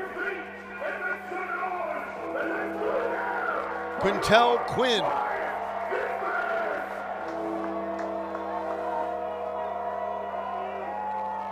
Third and goal. Huge down in this game. And Jennings now drops back with his quarterback, Vesperis. Drops to throw. Complete touchdown. Maury Sullivan again. We've called his name a number of times on big plays. Sullivan hauls in the touchdown pass from his quarterback, Kekoa Vesperis. Really nice play design again in the low red zone. Sullivan's not the primary read on this. They're actually looking to go into the flat on a quick flat. Lindenwood has that covered up. They take it away, and Vesperis, an excellent job to find Sullivan, who just ran to the goal line and turned around for 6. Now we know why LeBlanc has so many extra points. He's out there constantly. And he does it again. Lindenwood led twice in this game, but now they are behind the 8 ball. We'll talk about that when we come back with 7:18 left in the third quarter. This is Ohio Valley Conference football on ESPN+.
Don't forget, this year's FCS championship game will be in Nashville at the Vandy campus. It's the newly renovated First Bank Stadium, a multi-year, multi-million-dollar Reno. The event is co-hosted by the OVC, Nashville Sports Council, and Vanderbilt University. And don't forget, the following year, January 27, it's also going to be at the very same spot. Tickets on sale now. Visit ncaa.com/FCS. Well, here we go, 31-14. I don't know if you call it desperation time, but you got to have an effective drive here, Zach Zook. You definitely do. I don't think you have to change the way you're playing at all. And in fact, this weather turning a little for the better definitely benefits Lindenwood in their passing game. And they'll let it roll through this time. Bennett had a few returns on the kick in the rain and actually done a very nice job with it. In fact, 3 for 48 yards, 16-yard average, not bad. I tell you what, I really love the way that associate head coach and offensive coordinator Brian Scott on the Tennessee Tech sideline has called this game. He has done an excellent job out of this weather delay, finding points however they can. They've really gotten the running game going. It's opened up their entire offense. Glance back there with Jared Rhodes. Wants to throw. Instead, he's going to step up through the hole. Tried to go left. Has to come back right. Brought down at about a 9-yard gain. I thought maybe that was designed for a split second. And then when I turned around, saw Jared Rhodes turned around looking for potentially a check down, only for Nate Glantz to go blow by him. You knew that was just a decision by Nate. He saw some daylight and pulled it. Good decision.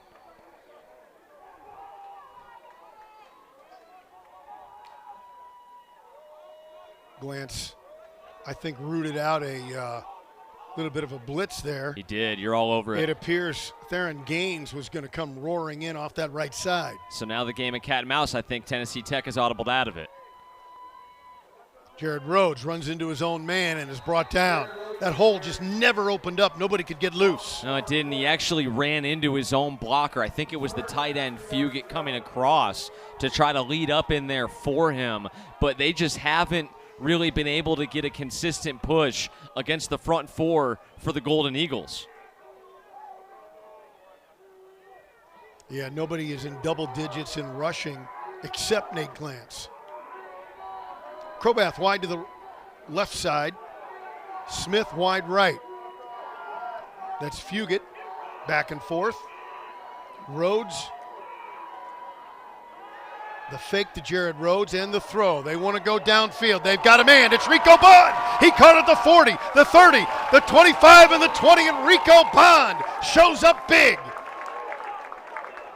Great play design. This was designed for Rico all the way. Jalen Smith, who's had a couple of big weeks, they disguise it. Hey, Jalen Smith's running a post route. You better cover him. Everybody does, and then Rico comes behind him on a little bit of a wheel route, and he is wide open. All Nate Glantz had to do was put it in the right spot. There's another pass. This time Smith, touchdown! Jalen Smith on the bullet down the seam. They wasted no time and scored, and that's exactly what they had to do on this drive. You're right, Rammer. That's exactly what this offense needed. High flying through the air. They were limited with the weather, as there it looks like Nate Glantz headed maybe to the 10. That's something to keep an eye on, but what an answer by this Lindenwood offense. Now you see the funky extra point formation. Just to get it to Will Graham. Vinatieri is the holder. High snap, kick is up, and it's good. Ooh. Back to a 10-point difference, 31-21. We'll take a quick break. Excellent Ohio Valley Conference football right here on ESPN+.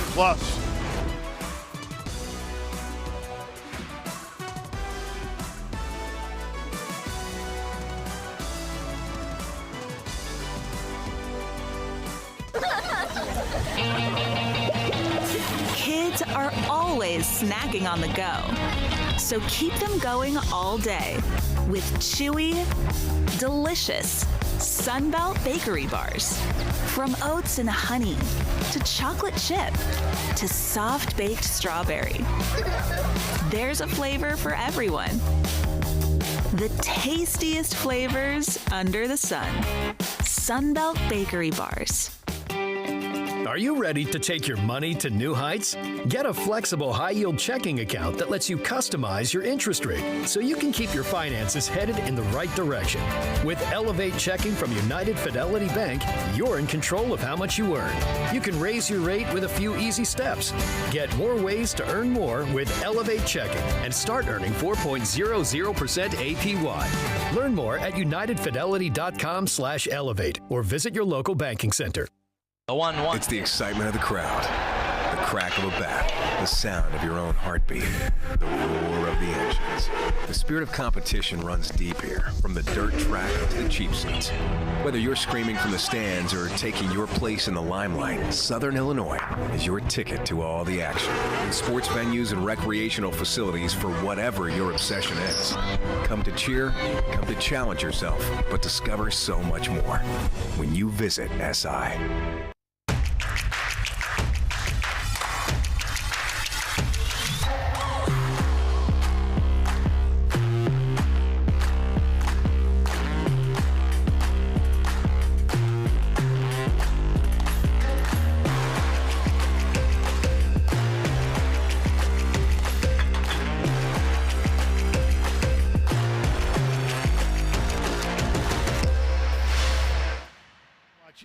You can watch ESPN, ESPN Plus. It doesn't matter. Get all of ESPN college football all in one place with the all-new ESPN app. Unlock with the ESPN Unlimited plan or log in with your TV provider. Well, Zach, we were talking about what Lindenwood had to do. They did it. Now, there's another have to do. Even though we're still, tons of time left in this game, you really need to get a stop. They have to find some answers defensively because just as we all thought, 31-21 in the middle of one of the rainier days of fall, midway through the third quarter, it's broken out into a track meet. So Lindenwood now needs to play some complementary football and get the ball back to this offense. And likewise, as we see the kickoff, Tennessee Tech, they get a 2-score lead, and they certainly can say, we're going to run the ball, we're going to use the clock, we're going to control the rest of this game. That's a big reason why they're 6-0. We mentioned their ability to jump on teams and outscore them in the first quarter, but they just don't let you up off the mat typically because of their ability to control the game in the trenches. Lindenwood is probably as well equipped as any team in this conference to come back because of their ability to throw the football and the wide receiver options they have, but Tennessee Tech does not make it easy. And here they go from their own 25. Jennings, the running back, stacked up for a short gain of 2. Jacob Waller in there. Lindenwood has really done nicely against the run when it's those straight handoffs between the tackles. Where Tennessee Tech has really caught them is with some of the misdirection, the zone read stuff, and the quarterback run. That's opened everything up for the Golden Eagles. 2 tight ends come to the right side.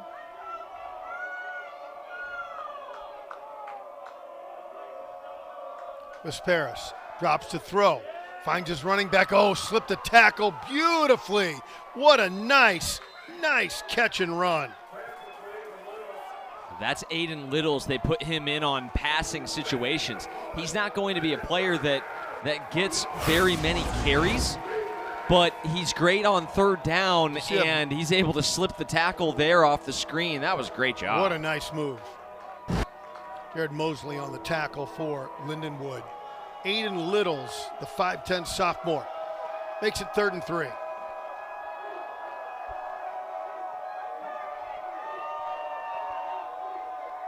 Littles remains in the backfield. Gives a nice block for his quarterback. Wants to set up and throw. That was tipped, but caught! The wrong man. Who's the right man at the right time? Tramel Jones was not the target.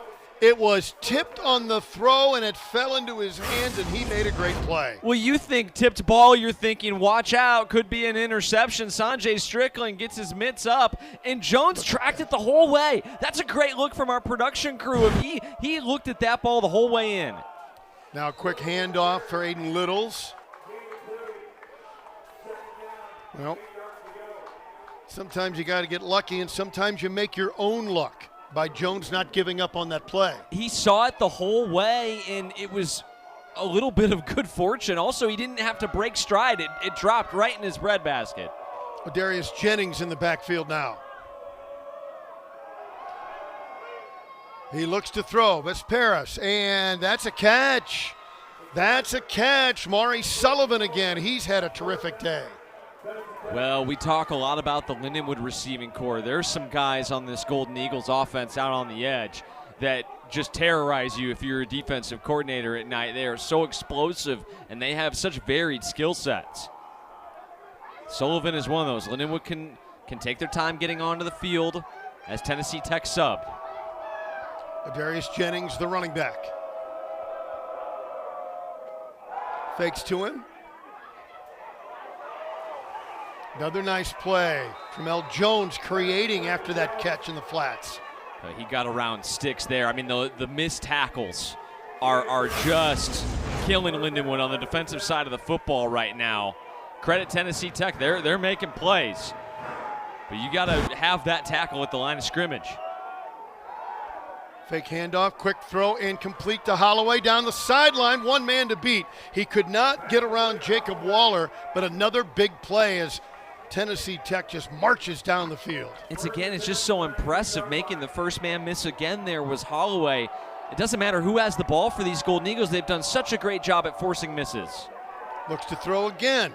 Again, Jones turns the corner, slips a tackle, and into the end zone.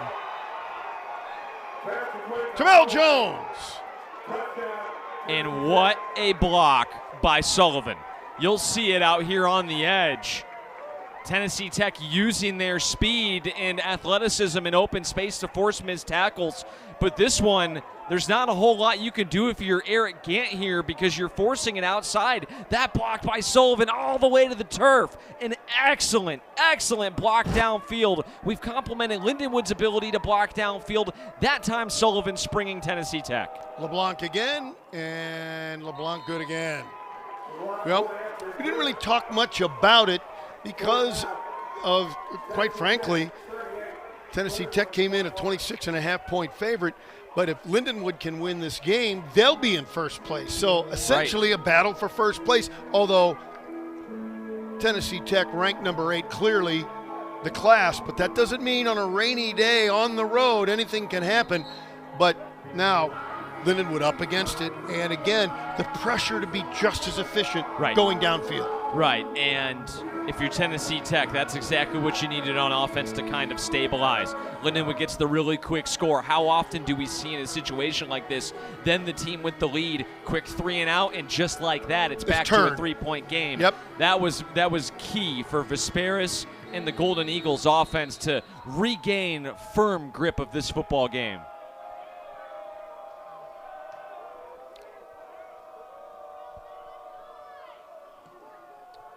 Bennett is going to let that one go. And Lindenwood will take over. Down by 17. This game has sort of had it all already. You had at kickoff the driving monsoon here at Hunter Stadium where we had 4 possessions and, I don't know, maybe a first down or 2 total, and you're thinking, hey, this might be 1st to 10, 1st to 14 wins. After the weather delay, it's cleared up a little bit, and it's become a track meet. And we can see now why Tennessee Tech averages 51 points a game. Looking to throw, Nate Glantz breaks down and under pressure, was looking for Jalen Smith and threw it at his feet. Tons of pressure. And the more we see them, it's winning the battles at the scrimmage line, offensively and defensively. And they're first in the conference in both categories, rush defense and rush offense, and they also clearly have a very good pass rush to go with it. So if you're able to win and control the trenches, you're going to win a lot more football games than you lose, and Bobby Wilder's crew is an example of that. Steve Hall is out there. Nate Glantz to throw again. He finds Fugit, run out of bounds. Short of the first down, but a nice gain. He was run out of there by Idris King, the 6'1 sophomore. If they get him going, it's an added element to the offense with the 3 wide receivers, the couple backs they already have. Darren Fugit is just one more pitch that this Lions offense can throw. Yeah, the Lindenwood skilled players can play with anybody. Dropping a throw. Glance, back pedals, off his back foot, throws a bomb, has Smith, just off his fingertips. How Nate Glance can make that throw off his back foot, leaning backward, it was pretty. That's a pretty good throw. I don't know if it's nobody's fault on this play that this doesn't get completed, but that's about as good as you can do it from back there off your back foot. And if you're Smith, it is just out of your reach again. If it's Sonny, you've got the receiver gloves on, he probably hauls that in, but just out of his reach on a day like today.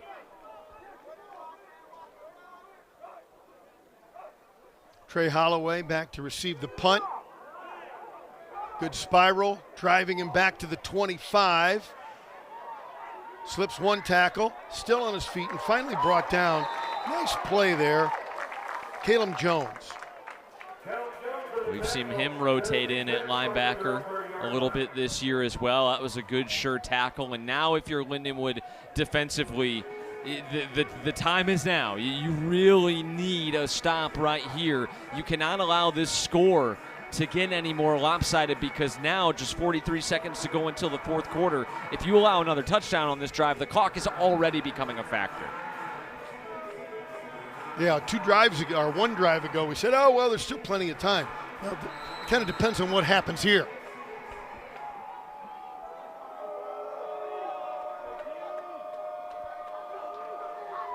Vesperis on the handoff. And a first down run. Nicely done. Terrific play by Quinn. Done a great job mixing the run and the pass since coming out of the weather delay. They leaned a lot more, obviously, on the run game when it was a little rainier early on. But now they're going to lean on Quintel Quinn and Jennings, and again, running through an arm tackle. If you're Tennessee Tech, this is one that I drive that I would just try to grind the clock and see if you can't put some more points on the board. And they're letting it, they're milking it here as we've played 3 quarters. Terrific football game under non-terrific circumstances, 38-21. Number 8 Tennessee Tech on top and driving. It's Ohio Valley Conference football on ESPN+.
38-21, and marching to try and put this one away. Vesperis takes the handoff. Plenty of time. Down the middle, down the seam. Was there a flag? No. At the last minute, Lindenwood got fortunate as Jaden Patrick put a little push on Tramel Jones. For a moment, it looked like that was going to connect. Well, it may have been uncatchable. The ball was maybe a little bit by. Yeah. And that might have saved him because Patrick didn't need to do that. But at the last second, he definitely hooked the receiver coming down the field on the skinny post. 2nd and 10.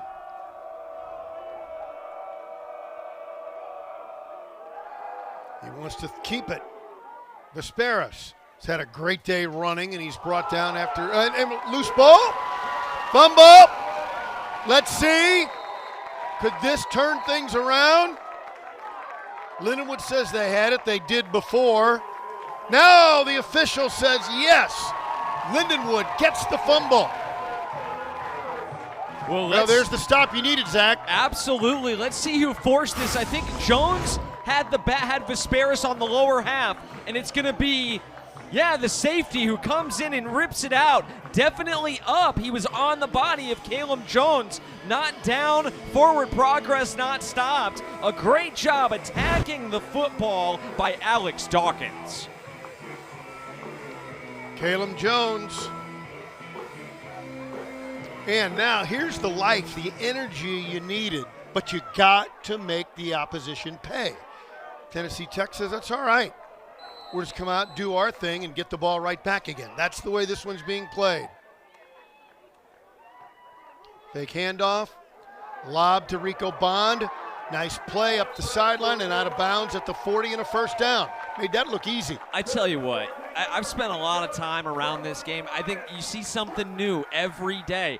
That is a design screen pass that was penetrated, but the receiver was still open to the numbers, so Glantz threw it over the player that was being blocked into the throwing lane and completed it for a gain of 15 yards. He just lobbed it over there.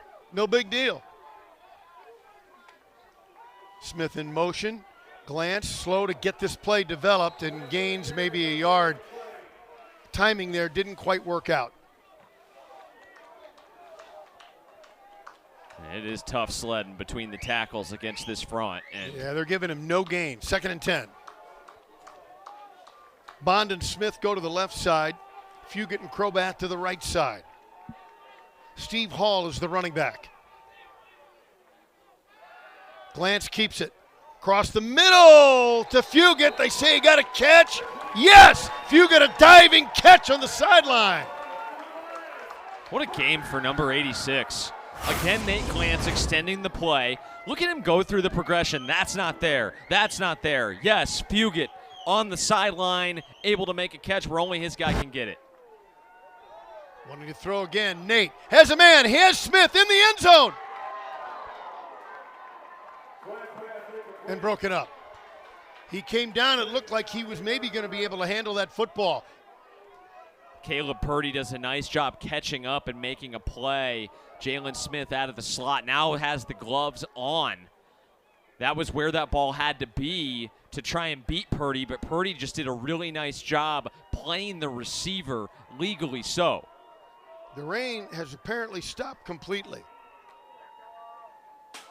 Steve Hall, no hole. Holy cow, that had nowhere to go. Well, it's interesting. So Jalen Smith has the gloves on. Drew Crobath put the gloves on. Rico Bond has still decided to go without. So because it's dried up a little bit out here, it's enabled them to play a little bit more like normal. Where do you want to go? 3rd and 11 in a game that we've already talked about. You know, just under 13 minutes left, but you're down 17. Just give Nate options. A positive play of 6 or 7 enables you to be flexible if you want to try to make this 4-down territory. Hall's the running back. Crobath to the left. To the sideline. It's caught. And still on his feet is Jalen Smith. Close to a first down. Let's see the spot. Yes! First down. What a catch by Smith, and he took a hit. So they did throw it short. I think Lindenwood was going to go for this if he's tackled before the sticks. But now Lindenwood's turn with their playmakers to force a missed tackle. Jalen Smith does a nice job shedding the defender and picking it up all on third. Phil Yaw saved the touchdown for Tennessee Tech. Driving forward. Good work in there.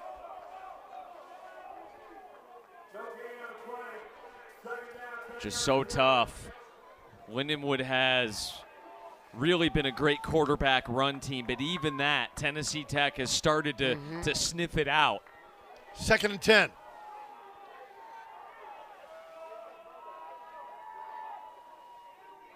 Glantz with Hall behind him. Wants to throw. Glantz has some time. Pocket breaks down. And he throws it away wisely, but it makes it 3rd and 10.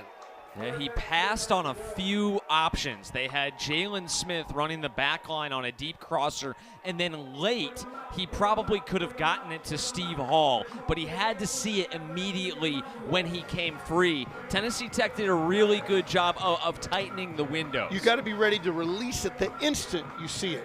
Especially down here, because now you've got 22 players packed into a 15-yard area. 3rd and 10.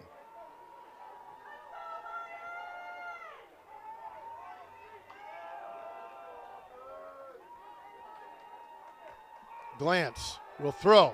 Glantz throws. Oh, he threw it behind his man, Jalen Smith. It was a sure touchdown, and he threw it behind him. They are just not on the same page here. Nate is throwing it behind him on purpose. Maybe not that much, but he's trying to slow up Jalen and keep him away from the safety who's dropping in the middle of the field, trying to fit it in between the safety and the nickel corner. You don't want to lead him into that big safety hit. Right. Well, 4th and 10. Here you go. Throw in the middle. Is it caught? Yes! First down! They go right back to the middle. What a play, Rammer. Wow.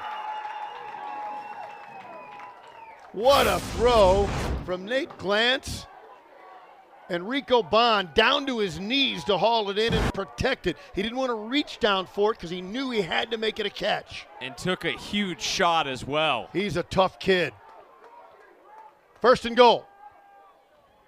Is this Steve Hall territory? Let's see. No, it's Nate Glantz territory. Did he get in? Oh, they're marking him short. I think he's short. I don't know. I think those knees were down. That would be it, because he does reach the ball, and I thought he got across the goal line, but if his knees are down before the reach, obviously, then he doesn't get credit for that. Probably fortunate to just get back to the line of scrimmage. We'll get another look here. Well, tough to tell. Yeah. Down. I think you're probably right, Rammer. But inches, I think he's down. Inches away now. 2nd and goal. And he throws it back across his body. And touchdown! Are you kidding me? Gavin Hewlett, the touchdown maker.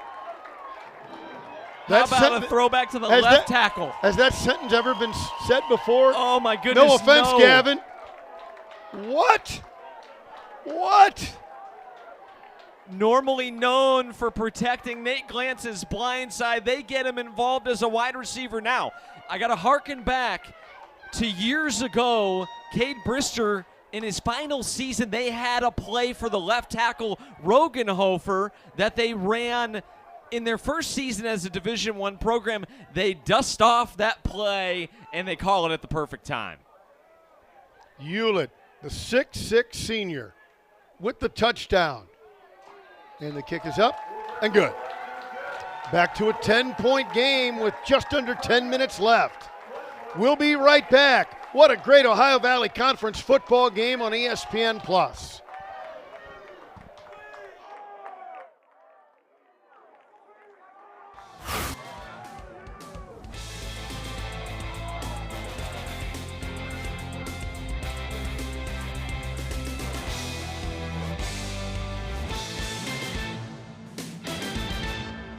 In Kentucky, are winning and our families are thriving. Because Kentucky is a place where business is fast, but the pace of life is just right. Now, we're looking at a new Kentucky, one where good jobs and a good life are possible for everyone. Y'all interested?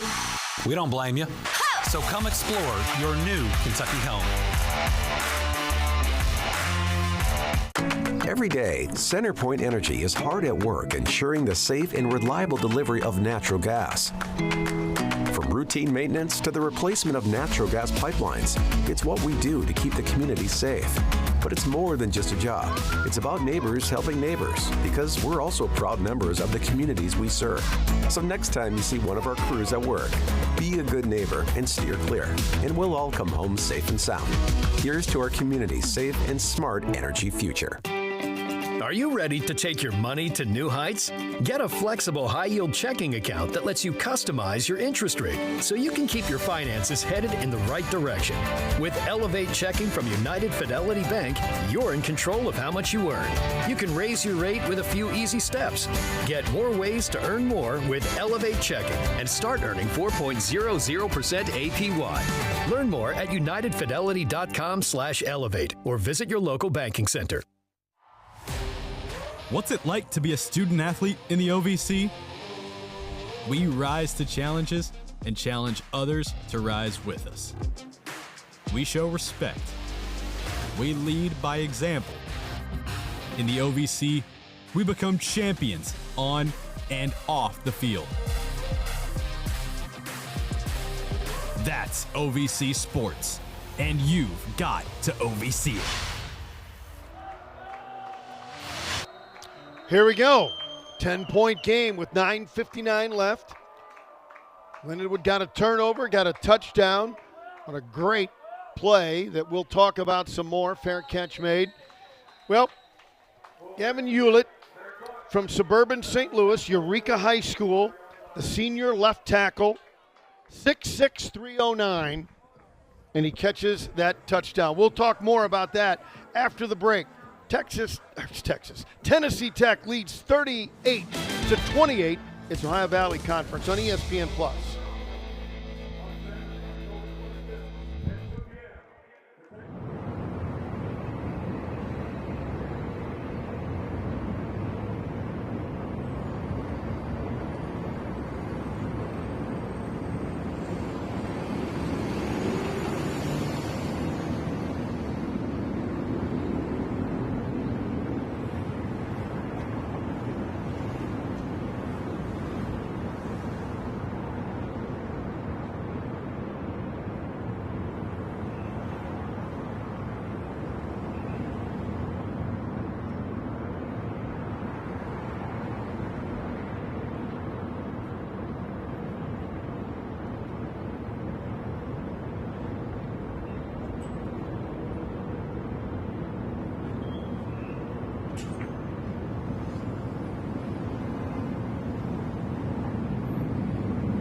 FCS National Championship game will be in Nashville. It'll be at Vanderbilt University in the newly renovated First Bank Stadium. Multi-million-dollar renovation. It's co-hosted by the OVC, Nashville Sports Council, and Vanderbilt. Championship will also be there in 27. So tickets are on sale now by visiting ncaa.com/FCS. Well, here we go. Tennessee Tech wants to grind the clock. They can do that. Lindenwood wants another turnover or a stop. Handoff, first man, got some room, tried to turn the corner, still his feet and dropped the ball, but what a play. Darius Jennings. I think they hopped back on. I think he did. This is the kind of thing where time and score matters and know when to try and get that extra yard or to say, take the hit, go down. It's a great point by you because you've already gained 9 yards. You've got to be able to secure it with both hands.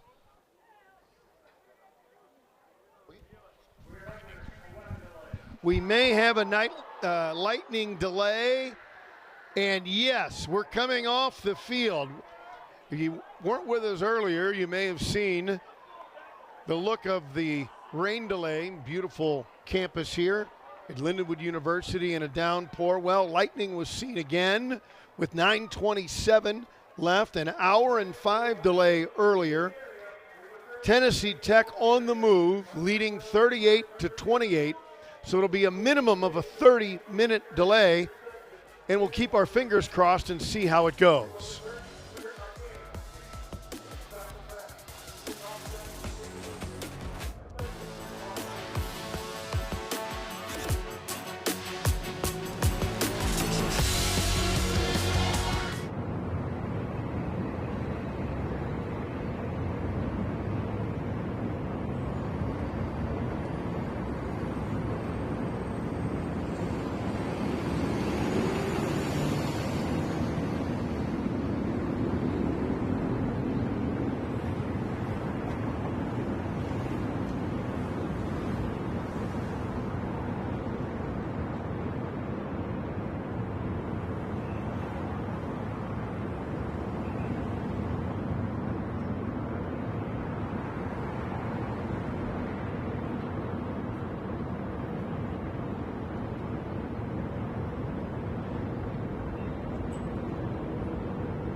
Yes, we're still here. Are you still there? Well, if you want to see some good football and a big finish, we're glad you're with us. Ohio Valley Conference football on ESPN Plus. You saw the score. Tennessee Tech leads it 38-28. Zach Zook and Bob Ramsey. Zach, Lindenwood led twice in this game early. The second half, as it's been broken up, technically the second half, but yes. Tennessee Tech has been pretty dominant, and they were about ready to blow things out. We'll talk about that and where we stand in a moment. But because we're later in the day, you can see some of these other scores. You see UT Martin big. That was a big game over Gardner-Webb.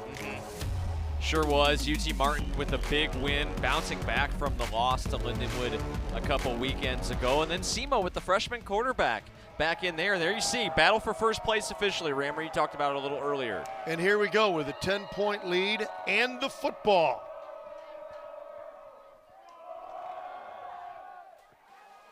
And they try the run over the right side. It's been a really marvelous running day with multiple weapons in the running game for Tennessee Tech. Yeah, they've done a really nice job mixing up the backs and then with the quarterback run as well, forcing the Lions to play 11-on-11 defense. 2nd and 1 there. They're able to move the sticks and get a first down. And Tennessee Tech, I would expect on this drive, is going to try to keep it very straightforward on the ground and try to grind this clock away. A 10-point ball game. As Rammer talked about, Lindenwood has done a nice job hanging in there. But after the first weather delay, Tennessee Tech really got their run game going. Quintel Quinn has really done a nice job off the bench. And he's stacked up at the 45. And there's that kind of grinding game you're talking about, but a good gain for Quinn, who's been very good. Yeah, nice vision to cut this back and find the open hole on the near side. And again, I just think they have had some explosives in this game, but at this stage, even irregardless of the weather delay, this was a time in this game where you'd love to just establish and grind 4 or 5 yard gains to take some time off this clock. Quinn has about 65 yards on 13 carries.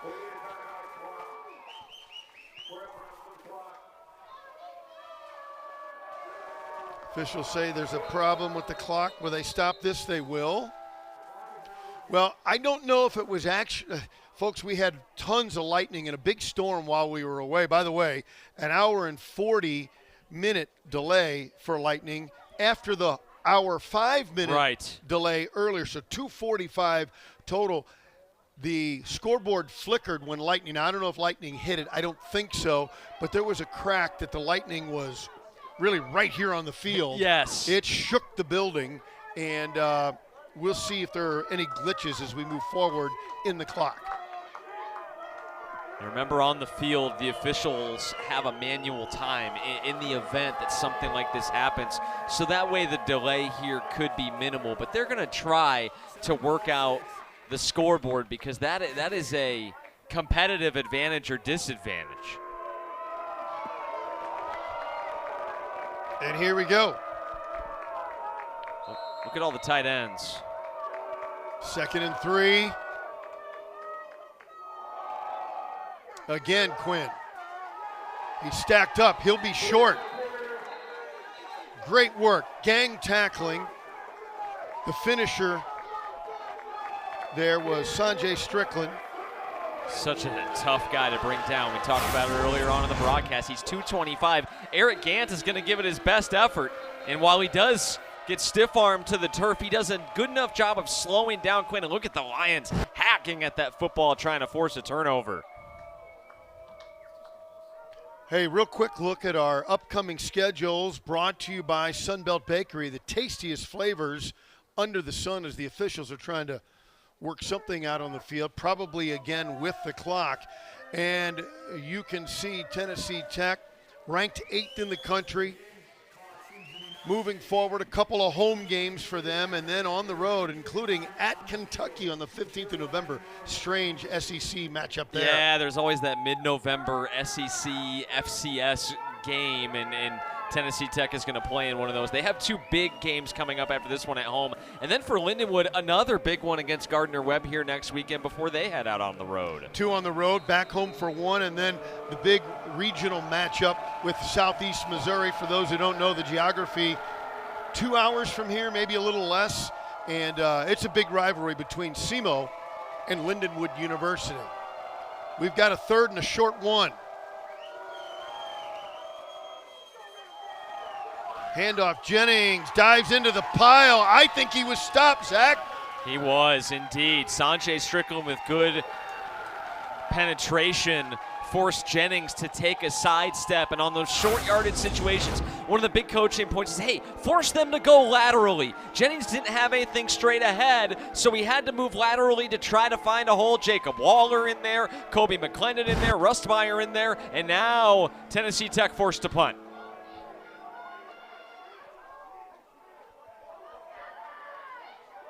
Spencer Ashby will punt it. Bennett back for Lindenwood. Good snap. Sideline kick.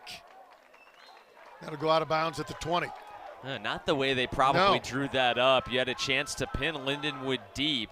Instead, they'll get it at normal, what would have been a normal kickoff touchback. They'll get it right at the 25. So Lindenwood has a challenge, but there's, with a 10-point game, a 2-score game, and getting a stop, you maybe kind of turn things your direction. You know what's in front of you. Score, stop, score, and you're there. Exactly, and it's weird because you had this long time to think about it. This game is very defined in what has to happen for each of these sides to win. Now it's just about execution.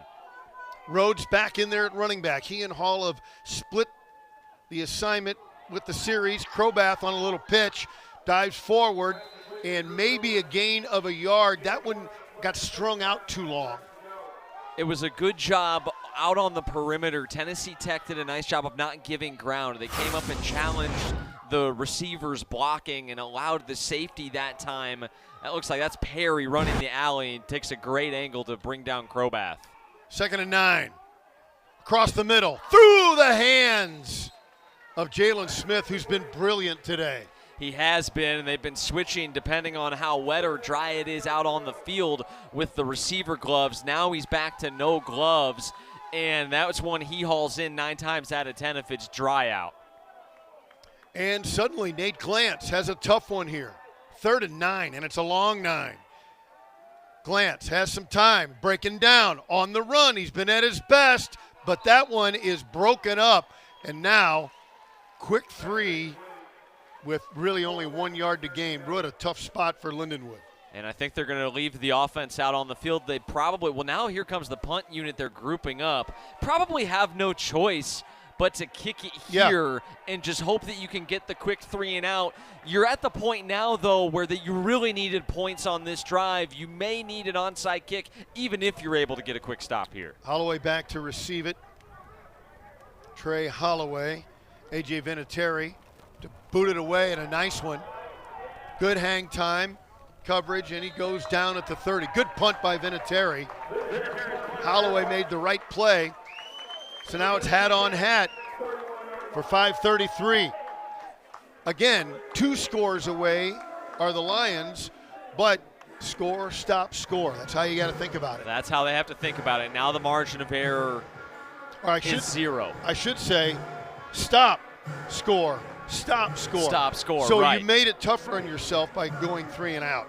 The lucky, fortunate part about that for Lindenwood was they didn't burn a lot of clock in doing so. Quinn again, looks to turn the corner, still on his feet. Pyle drives forward.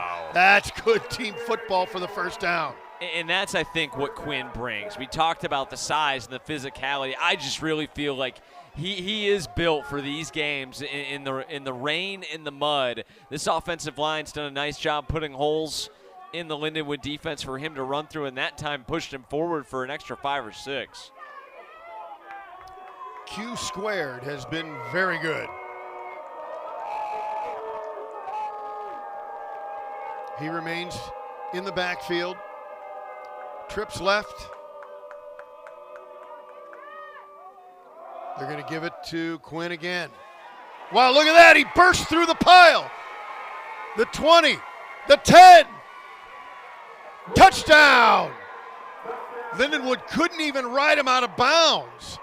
I kept waiting for something to happen. First of all, Zach, how did he burst through the crowd? Well, we'll have to look at the replay because he came out like a rocket ship. I thought they had him stopped for a gainer of 1 or 2 yards. You'll see the initial stop, but nobody wraps him up. And again, that's that size, that physicality. He is a big, thick kid, and eventually, after he's out of the second level, there's no chance for Lindenwood to bring him down. Big and strong, but he can run. Nobody could catch him. The point after, right down the middle. My, oh my. What an impressive, physical, overpowering series by Quinn and, of course, the offensive line, Tennessee Tech. And really an exclamation point on what should be now a win here for the Golden Eagles with 4:38 to play, 45-28 the score. I've really been impressed with how well both of these teams have responded to a lot of adversity here with the weather today. But Tennessee Tech has done a really nice job out of both of these breaks of getting their offense going. They have really taken control out of these weather delays.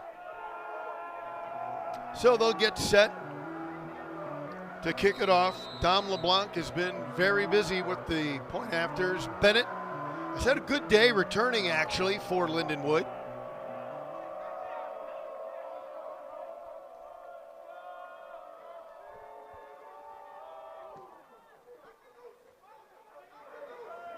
Bennett from the 5. Found a hole, the 25. Still on his feet. Nice little spin move and got to the 29. Good work. Good work again by Christopher Bennett. He's such an impressive kid. He's going to have a very bright career here at Lindenwood. And now if you're the Lions offense, you're looking for shot plays, explosives as fast as you can get them. So we get another look at this exciting run back by Bennett. Able to bounce off a tackler. I tell you what, for 5'5", he breaks a lot of tackles at the Division I level already as an 18-year-old true freshman. Jared Rhodes in the backfield. Nate Glantz knows he's got to score and score quickly. Rolls out down the sideline, picked off but out of bounds. Really threw that away. He knew that was not going to be completed. So now if you're Tennessee Tech, you can really back out. Play with the 2 high safeties, play off coverage, and keep everything in front of you.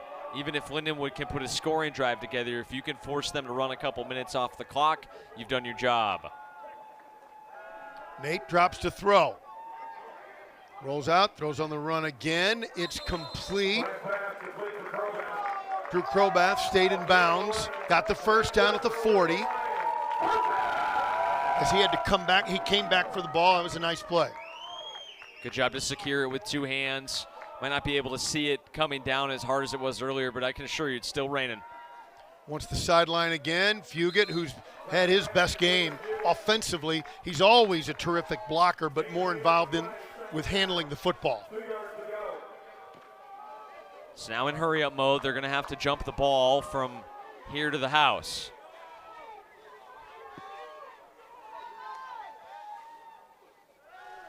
Taking the handoff. Under pressure. Got to get rid of it. He can't. Tackled. What a play. Great pressure. Mendez, I believe, got in there. It's unfortunate that it's going to get wiped out for Tennessee Tech because they came in and just smoked Nate Glantz late. It was one of our keys to the game. Tennessee Tech is one of the more penalized teams. Well, that's a massive call. I thought it was just going to be roughing the passer. They actually went ahead and called targeting on it. Oh, my. And it's Mendez who is in there for the sack. Great job beating the right tackle, goes around there, wraps up Nate Glantz, and at the very end, just no need for it.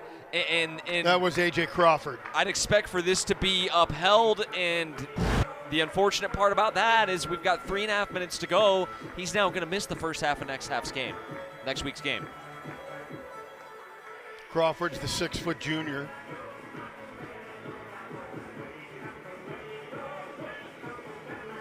And you love the aggression, but the forward progress is stopped. He's going down. That one, to me, there was plenty of time to pull off that hit. Back to talking about number 88 for Lindenwood, Christopher Bennett, the 5'5" freshman.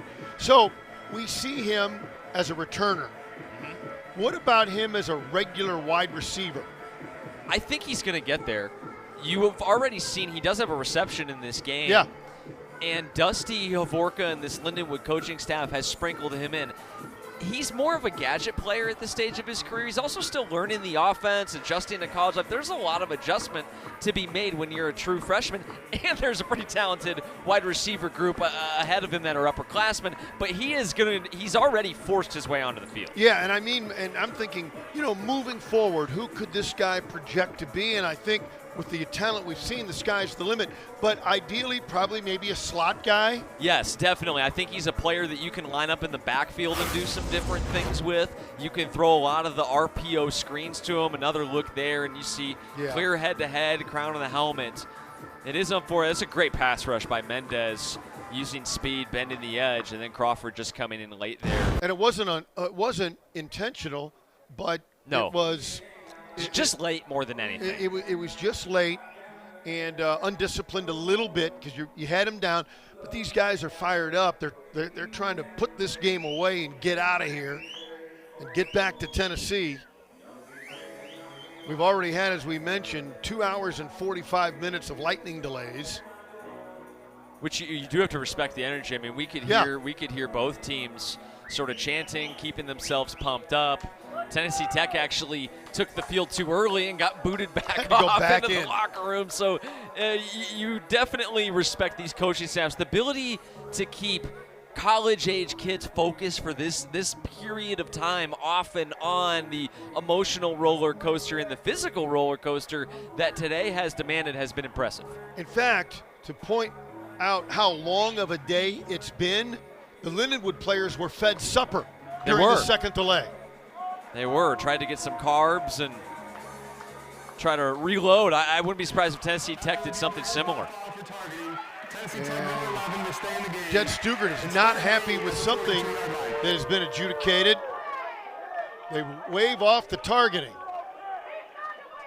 Yeah, I don't know how you can determine and take away the foul. At the very least, they should have called a late hit with targeting. Wow. You understand maybe the element of not wanting to eject a player at this stage of the game with the time and score, but certainly looked like a launch to the head or neck area of Glantz. Glantz fakes the handoff. Pressure again. Steps up and brought down again. This time for a loss of about 5. And I think that would be my bigger issue if I was Coach Stugart. Just call the roughing the quarterback instead of the targeting, because it should have at least been 1st and 10. And since they don't uphold the targeting, well, now there's no penalty on the play. The sack stands, and you've got 3rd and double sticks, which now turns into 4th and double sticks.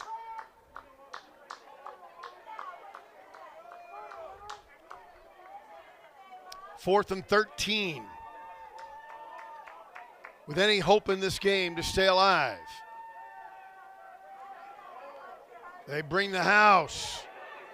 On the run, the throw. Complete, but it'll be short of the first down, I believe. That is close. I think you're right, Rammer. I think this is going to be about a half yard short.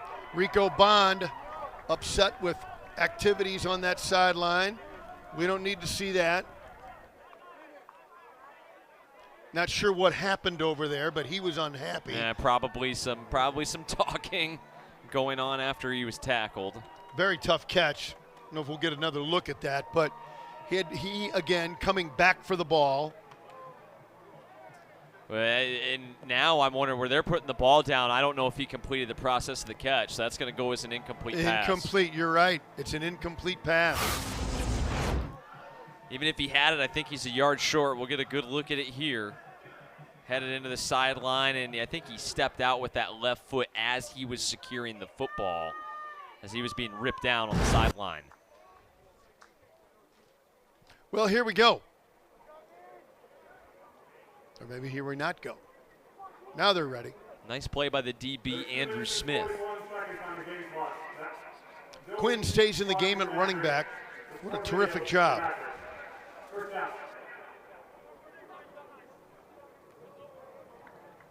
Yeah, banner day for him. He and Jennings have been quite the 1-2 punch today. The give to him. Brought down. This game very physical now. Very physical. Russmeyer on the tackle. There's certainly going to be some frustration on the Lindenwood sideline after this one, but it's a shame that there has been the weather that there's been. But you really do have to give credit to these Golden Eagles, Rammer. They've weathered the storm. This is their second rain game in a row. Oh, nice cutback. Nice play by Ladarius Jennings, and a really terrific cutback to gain about 3 more on the initial move. Like Keandre McClendon was in there for LU. We're at the 2-minute timeout. We will take a break. 45-28, all Tennessee Tech in the second half. And we'll see how they close it out when we come back. Ohio Valley Conference football on ESPN+.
Final 2 minutes at Hunter Stadium, Lindenwood University, St. Charles, Missouri.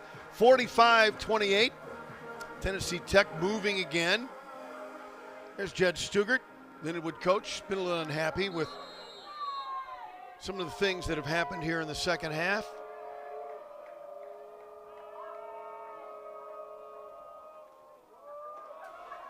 And the give straight ahead.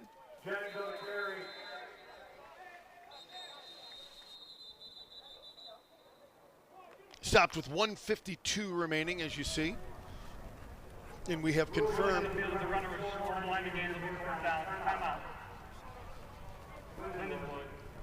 So Lindenwood's going to take a timeout here as that's going to bring up a 4th down. One more first down, and I doubt Lindenwood decides to spend the other timeouts, but a good chance to get the football back. I mean, you are going to get a full 60 from this Lindenwood Lions team. I promise you that. Absolutely, and so we showed the schedules as you look ahead. Lindenwood 3-0 their first loss would be coming here, and still an opportunity to really make hay as you look at that schedule. Definitely. I think the game against Gardner-Webb is big, but they'll have a home field advantage again for that one before heading out on the road and taking on, to me, some beatable opponents. Winnable road games, of course, both of those schools, and we're talking about Tennessee State and Western Illinois both think we're at home, we expect to win. So, as usual, good Ohio Valley Conference football. Tennessee State is in the first year of the departure of Eddie George. Back to throw for the end zone. And touchdown. Wow. What a play. Vesperis to Noah Robinson, the 6'3 senior. Holy cow. Take another look at it. Boy, he threw a dart, Zach. Well, they decided to go for it all. 4th and 1, you'd think, hey, run the football here. But that is one of, if not the best throws Vesperis has made all day and now night long. He drops it right in the bucket. And I wouldn't be surprised if the Lindenwood sideline maybe didn't love the play call there on 4th and 1, though. They decided to play press man, and Tennessee Tech was able to hit him for a big one. Once again, Dom LeBlanc, and they've hit their average, and their average per game is 51.7. They now have 52. So basically, just an average day at the office for the 8th-ranked team in the country.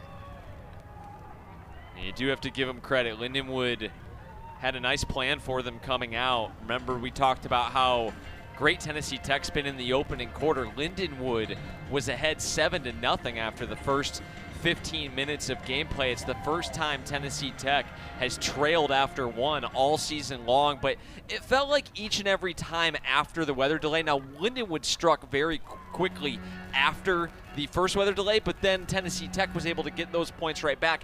It just feels as though they've lost a little ground each time out of the locker room in this game. Yeah, and Tennessee Tech's been able to widen the gap. I think that's fair. C.J. Reese, the freshman, back there with Bennett, so you got a pair of freshmen back to receive the kick from Dom LeBlanc. Because you look at the score, and it's a little lopsided right now, but Rammer, I don't feel as though Lindenwood's been outclassed at all in this game. No, I think that my observation, I'd like to get yours as the expert analyst here, that the trenches were the difference. Yes, and that was the one thing that you could point to and say, hey, it's going to be really tough to win a football game when you cannot run the football and then the other team has a banner day on the ground. If you're going to lose the battle on both sides of the trenches, it's going to be an uphill battle. You add the weather into it, and that is probably ultimately why it's as lopsided. I just don't feel as though it's been a physical – the teams are on even ground when it comes to physicality and in the athleticism, in my opinion. Steve Hall back in there at running back. Quick throw to the sideline, looking for Bond, overthrown. Two good football teams, in my opinion. Tennessee Tech certainly the better one today. Lindenwood's passing game has been pretty good, and with more time and protection, could have been the equalizer.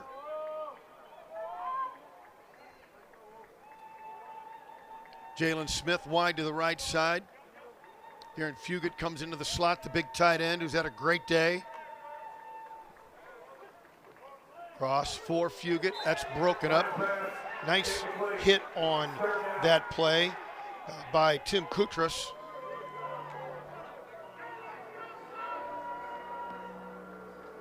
Third and 10. Smith and Bond go left. Fugit and Krobath go right. Steve Hall's the running back.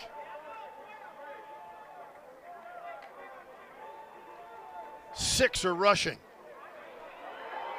And you could see the result. LaPierre was in there with the initial hit. Maurice LaPierre, the senior. Now up 14, time and score. This Tennessee Tech pass rush able to pin their ears back, and they brought the house. One-on-one, and they're able to get home. LaPierre is the first one to Nate Glantz. And now last second, it looks as though they're going to punt the football away here as we come on a minute to play. So Vinatieri back out there.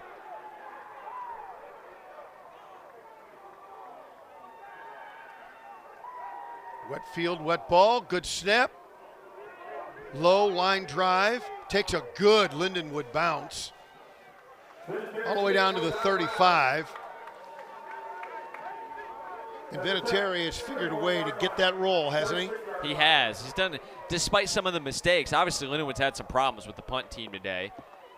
They had two, but it's largely been weather-induced. But I think when he's been able to kick the football, he's done a nice job.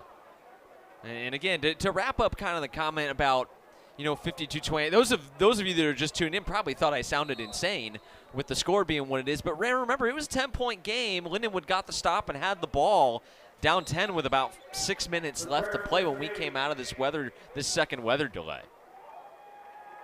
Yeah, Lindenwood led twice in this game. But third quarter and into this final period, it's been all Tech. Well, congratulations to the Golden Eagles. Rammer, you and I in the scoreboard updates throughout the year have talked about what a challenging team they're going to beat, and they were every bit as what they were billed as coming into this one. This is a really good football team that's going to have a chance to make some noise into November and December. Yeah, they're a marvelous team, and you say, well, being ranked 8th in the nation in FCS, and you see now, it is deserved. Hard-hitting, physical defense, an offense that can come at you in multiple ways, running back weapons, receiver weapons. Their quarterback, Kekoa Vesperis, is terrific. Let's go down on the field. Truman Griesel is there with Jed Stugart. Thanks, Bob. Coach, obviously not the result you wanted, and one of the more interesting games to coach, multiple rain delays. How is your team able to handle the long extended rain delays, coming out, coming back in, starting and stopping in this game? Well, we didn't handle it very well. So, it's we did a bunch of good things. We battled a lot. We battled back. It just kind of got out of control in the end. Just didn't make the plays we needed to. And we needed to get a stop, and we let them bust through on that last touchdown. And so we fought back. I'm proud of our fight. But special teams hurt us today. The elements we practiced in the rain, we practiced with wet balls. You got to try to prepare for it, but special teams hurt us with the 2 punts. That's just hard to win games when you get one blocked and you mishandle one. But we made other mistakes in this game, and they're a good football team, and at the end of the day, we just needed to play better to win. Then, Coach, they had over 300 rushing yards on the game today. What did you see in the battle of the trenches? Not only while your defense was on the field, but also your offensive line battling their defensive line. Well, yeah, they're a very physical O-line and D-line. We kind of knew that coming into the game. But I feel like we've seen teams like that before. It wasn't really a shock to us. It's just I think I got to reflect on. We can't make the mistakes that we made. We killed ourselves today in some situations. You can't do that against good teams like this, and so that's really what it comes down to. And Coach, next week, stay home. You get Gardner-Webb in town, looking to avenge a loss from last season. What does preparation look like this week going into next week? Well, we just got to get hungry, put a chip on our shoulder. We're 2-1 in this conference, and we're still in a good situation in our conference. It's still a long way to go, and we just got to bounce back from this loss, and hopefully we learn a lot of stuff and put a little chip on our shoulder, and we need to get back to playing good football back here at home. Thanks, Coach. Back to you, Bob and Zach. Thank you very much. Truman Griesel down on the sideline with Jed Stugart. Thoughts on a reaction to Coach? Well, he understandably disappointed, and I think he'll mostly be disappointed with how they came out of that second weather delay. Again, it was a 10-point football game when we came out from that second delay, and they just didn't really have the same juice, it didn't feel like, after that. But to his point that they fought to the last whistle, and he is right, those two blocked punts or punts where they weren't able to get it away resulted in 14 points, which ended up, I think, being a big difference in the game. No question about it. And that's going to wrap things up. We've been here for a long time. It's time to go home and put this one to bed. Terrific victory for number 8 Tennessee Tech, 52-28. Very, very dominant performance, in particular in the second half. So for our sideline reporter, Truman Griesel, of course for my partner, Zach Zook, I'm Bob Ramsey. So long from Hunter Stadium in St. Charles. Again, the final score, 52-28. All games airing on the ESPN networks are streaming live and archived on the ESPN app. This has been a presentation of ESPN.